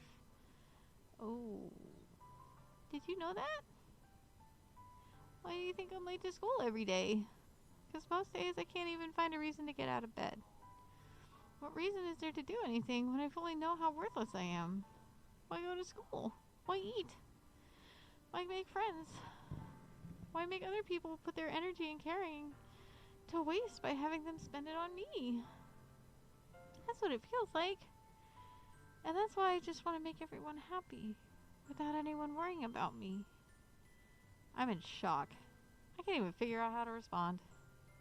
How is it possible that Sayori kept this from me the entire time that I've known her? Did she really want so badly for me to just not think about her? Why, Sayori? Huh? Why is it that you've never told me about this? It almost feels like I've been betrayed as your close friend. Because if I knew, I would have done everything I could to support you. Even if there's only so much I could do. I would have tried a little bit harder to make every day a little better for you. That's why I'm your friend. Despite what I said at the beginning of the game. All you had to do was tell me. Don't mind me. Just summoning spirits. You don't understand at all, Cabbitsaurus. Why do you think I didn't tell you? Because if I told you, then you would have to waste effort caring about me instead of doing important things. Like watching anime.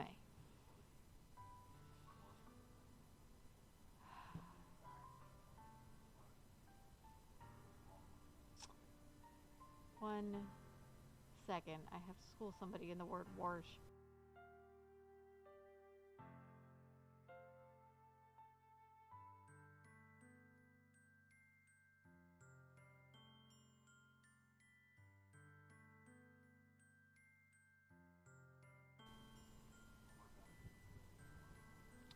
I don't want to be cared about. It's bittersweet when people try to care about me. It feels nice sometimes. But it also feels like a bat being swung against my head. That's why I wanted so badly for you to make friends with everyone else. Helping everyone be happy together is the best thing for me. Then I discovered something else too. Seeing you make friends and get closer with everyone in the club feels like a spear going through my heart. So that's why I decided the world just wants to torture me. Every path leads to nothing but hurt. You're right that I don't understand. I don't understand your feelings at all, Sayori. But I don't need to understand.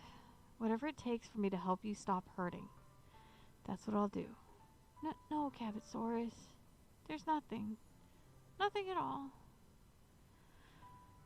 The only thing that could have helped is if everything could be like it always was.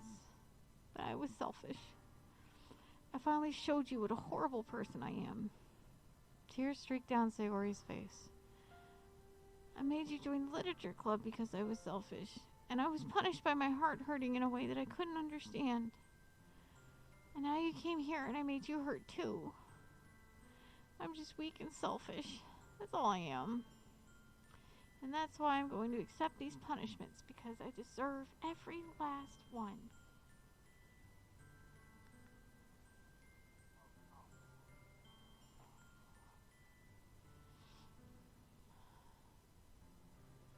Without thinking, I once again grab Sayori's shoulders and shake her like a margarita. This time, I pull her into a tight embrace. Ah! CabbitsaurusRex Sayori. I don't care if you feel selfish. I'm really happy that you convinced me to join the club. Seeing you every day makes it worthwhile enough. If I make friends with everyone else, then that's just a bonus. But please never underestimate how much I care about you. I wouldn't have it any other way. CabbitsaurusRex. Sayori isn't hugging me back. Despite my arms being wrapped around her, Sayori's arms remain at her sides. She starts sobbing next to my ear. No! Don't do this to me! Please don't do this! CabbitsaurusRex! Sayori barely manages to speak between her sobs. I don't know if I'm doing the right thing, but all I want is for her to know that I care. If you have it in you to call yourself selfish, then you have to let me be selfish too. No matter what it takes, I'll figure out what needs to change. I'll make these feelings go away, and if there's anything that you need me to do, then you'd better tell me. I'll get mad if you don't. I don't know. I don't know. Gently, Sayori finally puts her arms around me in return. I don't know anything. It's all really scary. I don't understand any of my feelings, CabbitsaurusRex. The only time I'm not feeling nothing is when I'm feeling pain. But your hugs are so warm.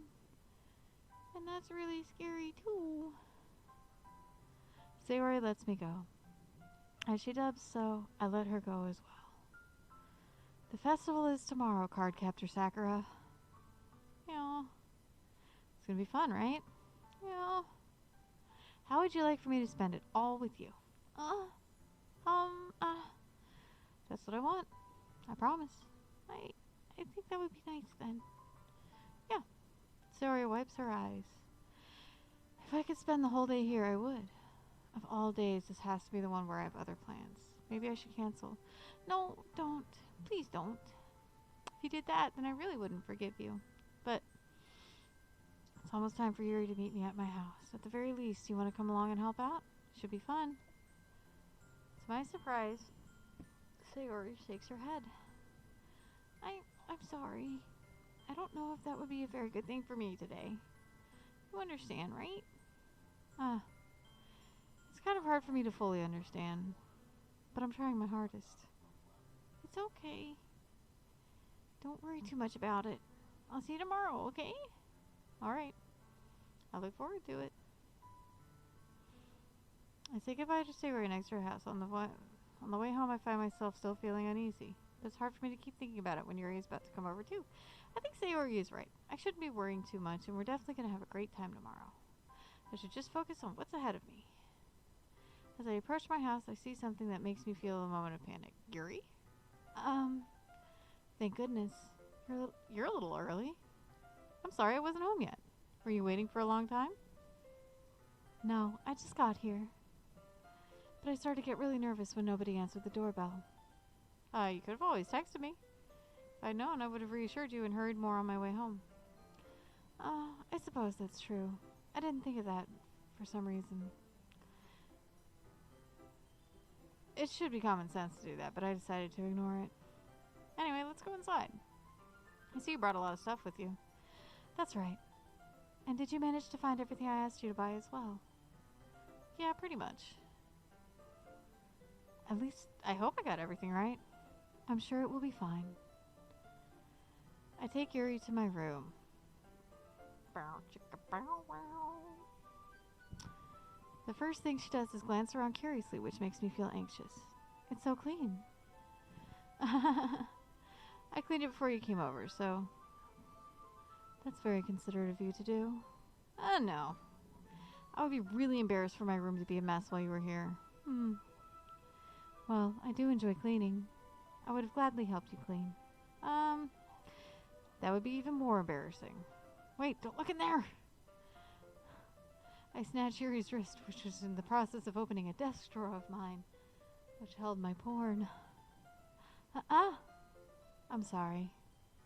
I wasn't thinking for some reason. I was just spacing out. It's fine, it's fine. I let go of Yuri's wrist. She put both her hands firmly in her lap, as if making sure she's keeping track of them. So, should we get started? Yes. I have a few things planned that you can help with. Decorations and other atmospheric enhancements. Atmospheric enhancements? You know, mood lighting, aromatherapy candles. Oh, wow. I didn't know you planned on taking it that far. Of course. I want to help take our guests to a faraway place, although many will stop by just out of curiosity. And for cupcakes, I guess. I'm determined to provide an experience that will leave them wanting more. That's great. It's easy to forget that you're a pretty intense person. Intense? I guess that's the best way to put it. Is that a bad thing? Not at all. It's something I like about you, actually. Is that so? That makes me feel relieved. And kind of happy. Yeah, no need to be so anxious. You can relax a little. Relax. I brought some things for relaxation. I was going to use them during the poetry event. Oh yeah? Like what? Let's see. Yuri rummages through her bag. She pulls out a few candles, a wooden cylinder-shaped object. I did some shopping on the way here, so I would happen to have these in my bag. I plan to cover the windows in black paper and use the candles to light the room. I think that would be amazing, don't you? Yeah, that would be really neat. What's the wooden thing, though? Oh, this. It's a diffuser for essential oils. How familiar are you with aromatherapy? Not at all. Is that so? It's one of my favorite contributors to a positive atmosphere. Depending on the oils or herbs you choose, you can change the mood of the air itself. You can even feel it permeate through your body. Relaxation, positive energy, romance, reflection. It's almost like magic. Yuri takes the cylinder, pushes a switch on the bottom. In just a moment, a thin ray of vapor begins to spout through a small hole in the top. Wow, that smells wonderful. What kind of mood is that one for? This is a jasmine essential oil. It smells a little sweet and flowery, right? Yeah, that's a good way to describe it. I chose jasmine for the event because it provides more than relaxation. Jasmine enhances your emotions and helps you feel them flow through your body. Oh my. You feel warmer and your heart pounds more heavily. Don't you think that will be perfect for sharing our poems? It does sound suitable. But you seem to know a lot about this, so I'll trust your opinion with anything. Yuri smiles gently, clearly enjoying herself. She again reaches into her bag and pulls out several spools of thin ribbon. That was interesting. What are those for? Well, did you purchase the origami paper I asked you to get? Yeah, I have it over here. We won't be using the paper for folding origami. What I'd like to do is write a different word on each paper. We'll need about 100 of them. Oh yeah? What will those be used for? Well, I'm going to cut pieces of ribbon to hang from the doorway of the classroom. Then we can fasten the paper onto the ribbons to create a doorway curtain. Wouldn't that be beautiful? It would also catch the eye of those passing by the room. It may attract some to peek inside. That's really creative. I had no idea you were so good at this, Yuri. Is that so? Well, I suppose I do get a little intense, as you put it. Oh, my butt's falling asleep. Yuri giggles with red cheeks. Is it just me, or is she more relaxed when it's just the two of us? Or maybe it's the excitement she feels from sharing something that she enjoys. maybe things are about to get a little kinky. Here's the marker, CabbitsaurusRex. You can write any characters you want. I'll help you once I finish cutting the ribbons. Oh, alright. Sitting on the floor together, the two of us get to work. Like the high school slaves we are. Whoops. Clicked out of the game. I carefully draw a different character on each paper, doing my best to manage my bad handwriting. It's bad. Yuri unravels a long strand of red ribbon to her desired length. Then she reaches into her bag once more and pulls out a pocket knife. Huh? The knife is strangely beautiful. The silver handle has an intricate pattern of waves etched into it. The blade itself is gently tinted blue. That's an ordinary pocket knife. It looks really fancy. Fancy. Well, embarrassed, Yuri looks away. Oh, don't be sad, Yuri. It's okay, honey. What is it? You're going to think it's weird. Yuri, whatever it is, I have no reason to judge. To each their own, you know? If you promise you won't be weirded out. Yeah, I promise. Alright. The thing is, I'm kind of into knives. And knife play. They're just so pretty. I can't help it. I don't know what it is. The combination of craftsmanship and feeling of danger, maybe. Oh, what am I saying? Please don't think I'm weird for this. You're laughing at me. No, I'm not laughing at you. It's just funny how nervous you got about sharing. No, that's definitely laughing at her, you jerkhole. It's interesting. It's an interesting thing to be into, I guess. But I think it kind of suits you. Suits me? Yes. It's kind of intense. Ha ha ha. Just don't stab me, please. Besides, it's a really cool looking knife. I can't deny that. It is, isn't it? Yuri relaxes her expression once again. Would you like to hold it? Sure, I'll check it out. Yuri carefully hands me the knife with the handle facing me. I take it and turn it around in my hands. It feels heavy and extremely solid. Where do you even get a knife like this? Curious of the sharpness, I feel the point of the knife with my index finger. Ow! CabbitsaurusRex, why did you do that? I didn't expect to be that sharp. Barely touched it at all. It's my fault. I should have warned you. This knife is extremely sharp. It can cut through skin like it's paper.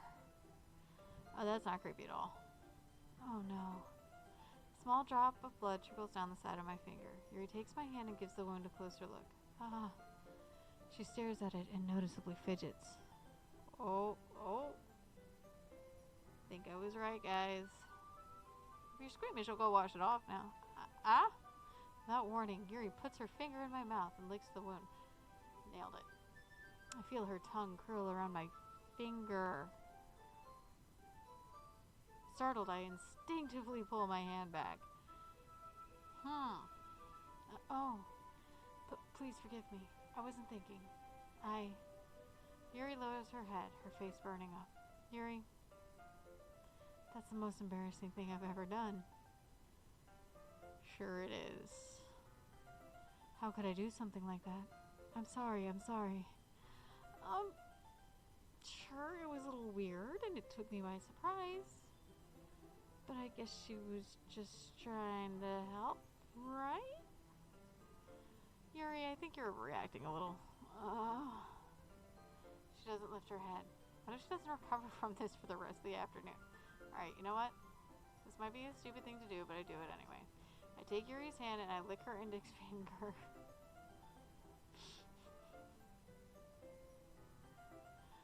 She's a girl. She doesn't have one. Anyway. CabbitsaurusRex, did you really just do that? Now we're even. Yuri just looks at me like I did something wrong. I knew that would be a bad idea. If not for the sweet aroma of the jasmine oil, the air would be extremely heavy right now. You're so weird, CabbitsaurusRex. Yuri giggles shyly. Yuri calling me weird? I have no response to that. Where do you keep your bandages? I don't think I need one actually. Just a tiny cut. Look, it's already stopped bleeding. I see. That's relieving. The tension is quickly lifted. We each resume our respective activities. I watch Yuri's knife cut through the ribbon like it's nothing but air. Meanwhile, I continue to make progress on the paper. After we finish attaching the paper to the ribbons, we lay them all out side by side. It looks better than I expected and will be very effective as a door curtain. It looks great. Good thinking coming up with this, Yuri. Ah, thanks. It's just something I saw online, really. Are you ready to move on to the next task? Yeah, let's do it. What do you have in mind? I'd like to create a banner. That's why I asked you to buy the paint tablets. Oh, that's right. One of the items Yuri had asked me to buy was a kit of watercolor paint tablets. We'll need about 6 cups of water to put each of the tablets in. Do you mind fetching those for us? Of course not. 6 cups of water. I'll be back in a minute. Thank you very much. Oh, and just a little bit of water is okay. If you feel the cup's too much, it'll be too diluted. Taking Yuri's advice, I decided to use small plastic bathroom cups rather than full-size glasses. Put them on a plate to catch any paint that drips, then bring it back into my room. Yuri? Yes? I come in to see Yuri quickly unrolling her sleeve, putting it back over her arm. Nothing. Your face is a little red. Is it too hot in here or anything? No, not at all. There's nothing wrong, so let's mix the paint. Yuri hurriedly dismisses me and takes it upon herself to unwrap the tablets, dropping them into the cups. So, I thought we would do something simple that would look very nice. I'd like to paint a gradient across the banner, starting with the colors for sunrise, then daytime, then sunset, and nighttime. Once it dries, I'll write an inspirational quote across the banner. We can hang it on the wall behind the podium at the front of the classroom. Neat! What are you going to write? Well, it would be more fun to surprise you. Yuri smiles at me. If you say so. After rolling out the banner, Yuri and I kneel on opposite sides so we don't get in the way of each other. Yuri uses a brush and adds a few dots of different colors across the banner to serve as a color guide for when we paint. This kind of reminds me of elementary school. Painting on a banner with watercolors feels a lot like the art class projects we did back then. It's relaxing. Oh, I'm sorry if this feels too childish. No, I didn't mean it that way at all. It's kind of fun, you know? Yeah, it is fun. I'm glad you feel that way too. Yuri stops painting for a moment, thinking to herself. For me, I don't need to go out and do crazy things to have fun. No, you do them in the bedroom. Anyway, in fact, I usually don't even want to. I just like when I can spend time with one other person. Even if it's something simple like reading. It doesn't matter if we don't talk much. Just having a friend next to me makes things feel a little nicer. I think that's all it takes for me to be happy. Is that so? Even if Yuri and I are quite different, I can understand where she's coming from. I feel that way about things like anime and games, where simply sharing the experience with someone can make me happy.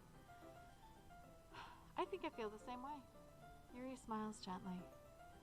I knew you'd understand. Yuri leans over the banner to grab an unused paintbrush. But I move at the same time, causing my head to bump into hers. Yeah! Sorry. Yuri reels back and I quickly lift my hands in surprise. Are you hurt? No, I'm not hurt. It just startled me, that's all. Sorry, I should have asked you to get it for me. No, not your fault. Oh, your face. There are droplets of paint on Yuri's face and neck. Oh, is there something on my face?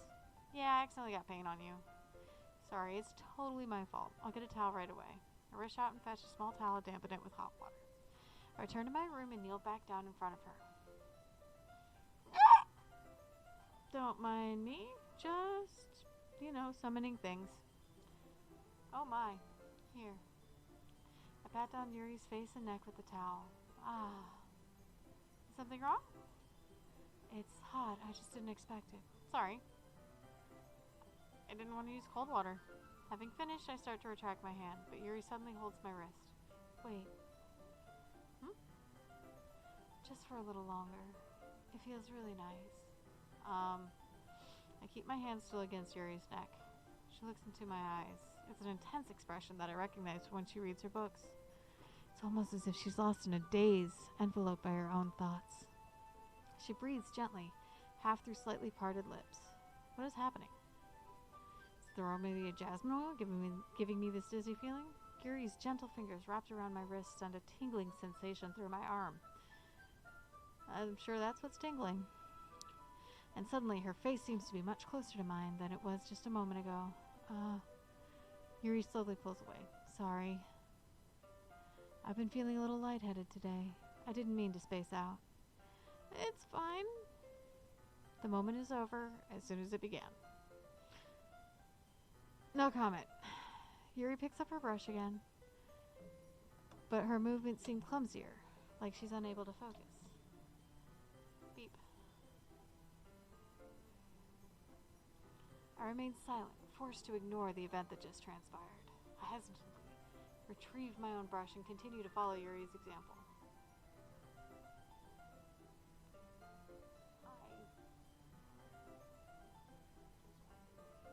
I know, I'll be done soon. I'm just finishing up the day. That should do it. I finished filling the night sky with white dots that look like stars. Looking at the banner as a whole, it looks very pretty and natural looking. I think this came out better than I expected. I'm really happy with the results. Yeah, me too. Are you going to add the lettering now? Ah, not yet. It needs to dry first. That's true. Won't that take a while? Well, perhaps it would be best to leave it here than have you bring it in the morning.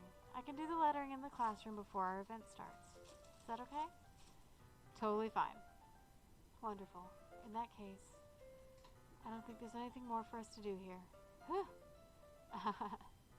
say that like you're glad it's over. Was I wrong to assume you were at least enjoying yourself a little bit? Oh, no, it's not that. I'm just glad we've managed to get everything done. I see. I am too. I was a little concerned about time. I need to start making dinner soon. So you don't have any time left? I was secretly hoping we'd have extra time after finishing the work.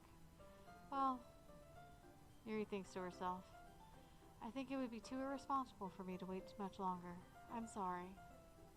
I was hoping there would be more time as well. It's probably my fault. Sorry for being such a slow worker. No, it's not your fault at all. And the important thing is that we got everything done, right? Yeah. So, I shouldn't be disappointed or anything. Gathering all her things, Yuri seems to look a little downcast. I understand why. It sounded like she rarely gets the opportunity to spend time with her friends in a relaxed environment. But that doesn't mean that this isn't the last time it could happen. Once Yuri packs up, I walk her out the front door. Thank you very much for having me today. No problem. I'm glad I was able to help. Just let me know if there's anything else you need me to bring tomorrow. I will. Well then, Yuri fidgets. I guess I'll see you tomorrow. Wait, kind of say that without thinking. About today. It's fine that we didn't have as much time as we wanted because we can do this again. Whenever you want, you can come over or we can go out somewhere. I forgot you don't like going out much. As I stumble over my words, Yuri smiles bashfully. Anyway, you know what I'm trying to say, so you're very thoughtful, CabbitsaurusRex. Yuri takes a step closer to me and briefly squeezes my hand. I kind of like that about you. Well, how am I supposed to respond to that? But I don't even get a chance to. Yuri suddenly pulls back. Sayori. Hmm? Hi, CabbitsaurusRex. Sayori. Just now we weren't. It's okay, CabbitsaurusRex. I just stopped by to say hi. Well, it's nice to see you. I'm sorry, but I'm already on my way to leave. Aw, really? That's too bad. I'm sorry. But we'll all be together at the festival tomorrow, so that's fine, right? Of course. Sayori beams. Yeah, so I'll see you tomorrow. Clearly embarrassed, Yuri hurries off. Because Yuri's embarrassed by everything. Sayori waves goodbye to her. Sayori, thought you didn't want to come over today. Well,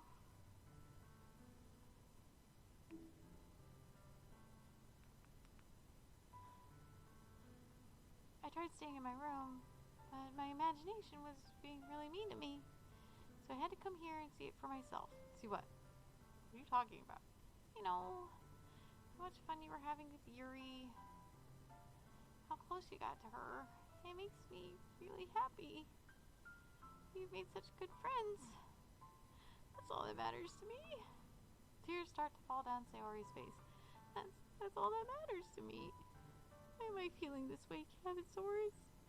I'm supposed to be happy for you. Why does it feel like my heart is splitting in half? It hurts so much. Everything hurts so much. This would be so much better if I could just disappear. Sayori, don't say that. But it's true, CabbitsaurusRex. If I wasn't here, then you wouldn't have to waste your sympathy on me. You wouldn't have to put up with me being selfish. Monica was right. I should just... Monica? Monica was right about what? Sayori, what I said before is true. I'm not going to let this continue. Caring about you like this isn't the burden your mind is making it out to be. It's something that makes me happy. It's something that I wouldn't trade for anything else. So even if it takes an entire lifetime, I'm going to be by your side until you don't feel any more pain. But Sayori looks away. Put a hand on her shoulder to reassure her. I'm scared, CabbitsaurusRex. Really scared. What are you scared of, Sayori? I'm scared that I might like you more than you like me. Sayori, it's true, isn't it? I was weak and started to like you too much, and I did this to myself. CabbitsaurusRex, I like you so much that I want to die. No, that's... Nope. Alright, I'm gonna head out. That's how I feel. And that's enough, Sayori. I don't want you to hurt anymore.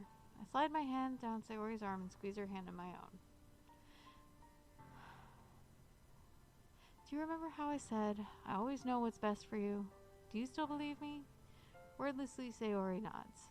Even if you don't understand all your own feelings, I know what you need the most right now. And that's what I'm going to give you.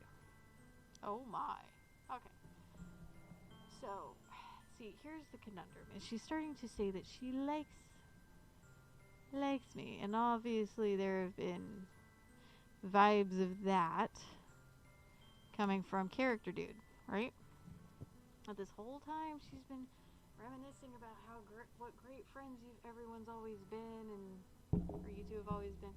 So I guess the question remains, what is the best? What would be the best for someone who is slightly suicidal?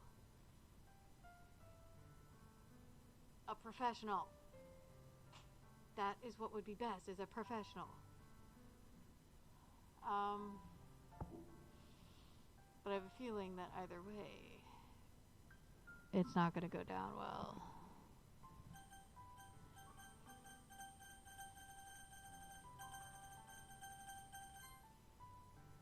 You'll always be my dearest friend. Excuse me. Just summoning the boogeyman.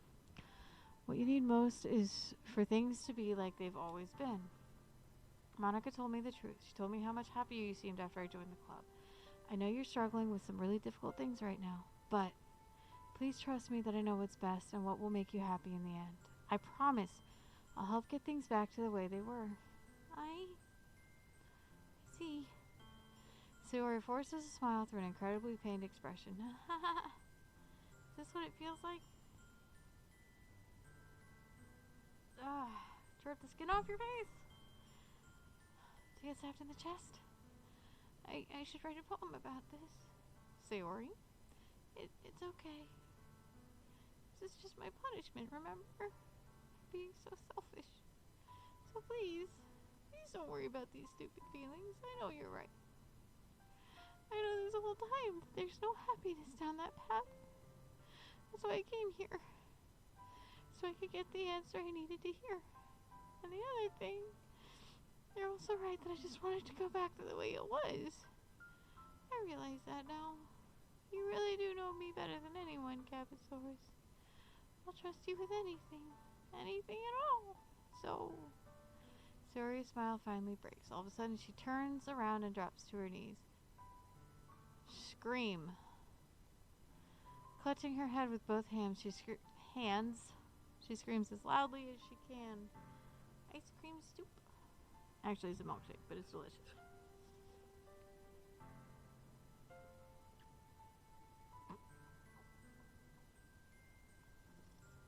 And it's almost gone.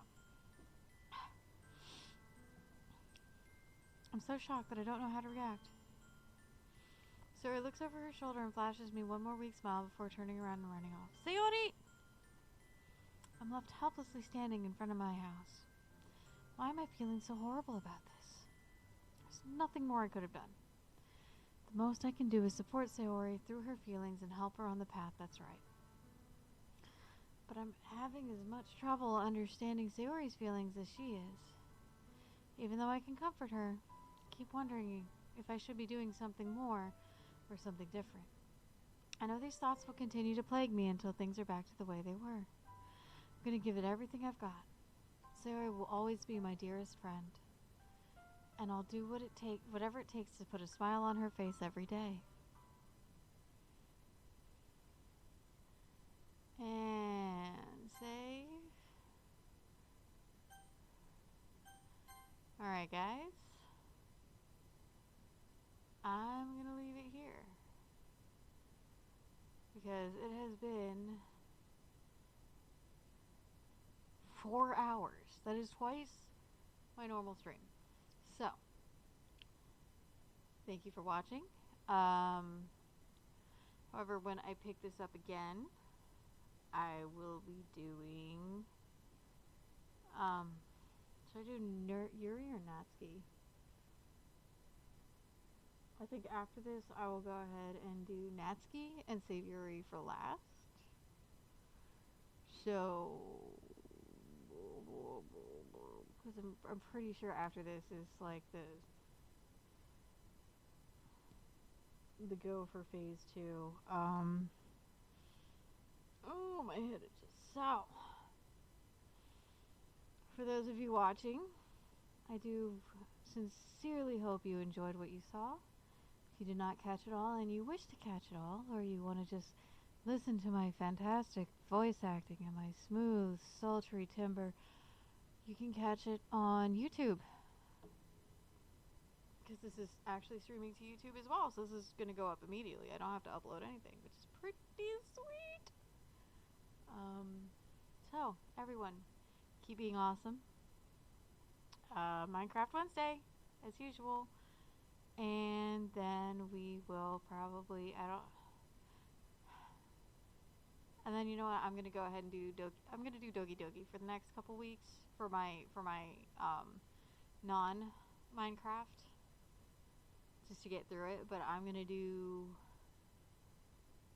see, because I'm going to do the full playthrough. I'm going to do every one each day. So, or each run through, whatever. Each phase, so to speak. So, with that in mind, I hope you have all enjoyed it. And by all means, like, subscribe, follow, whatever, wherever you find this. And I'll catch you guys next time.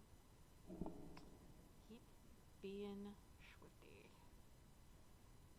Blah blah.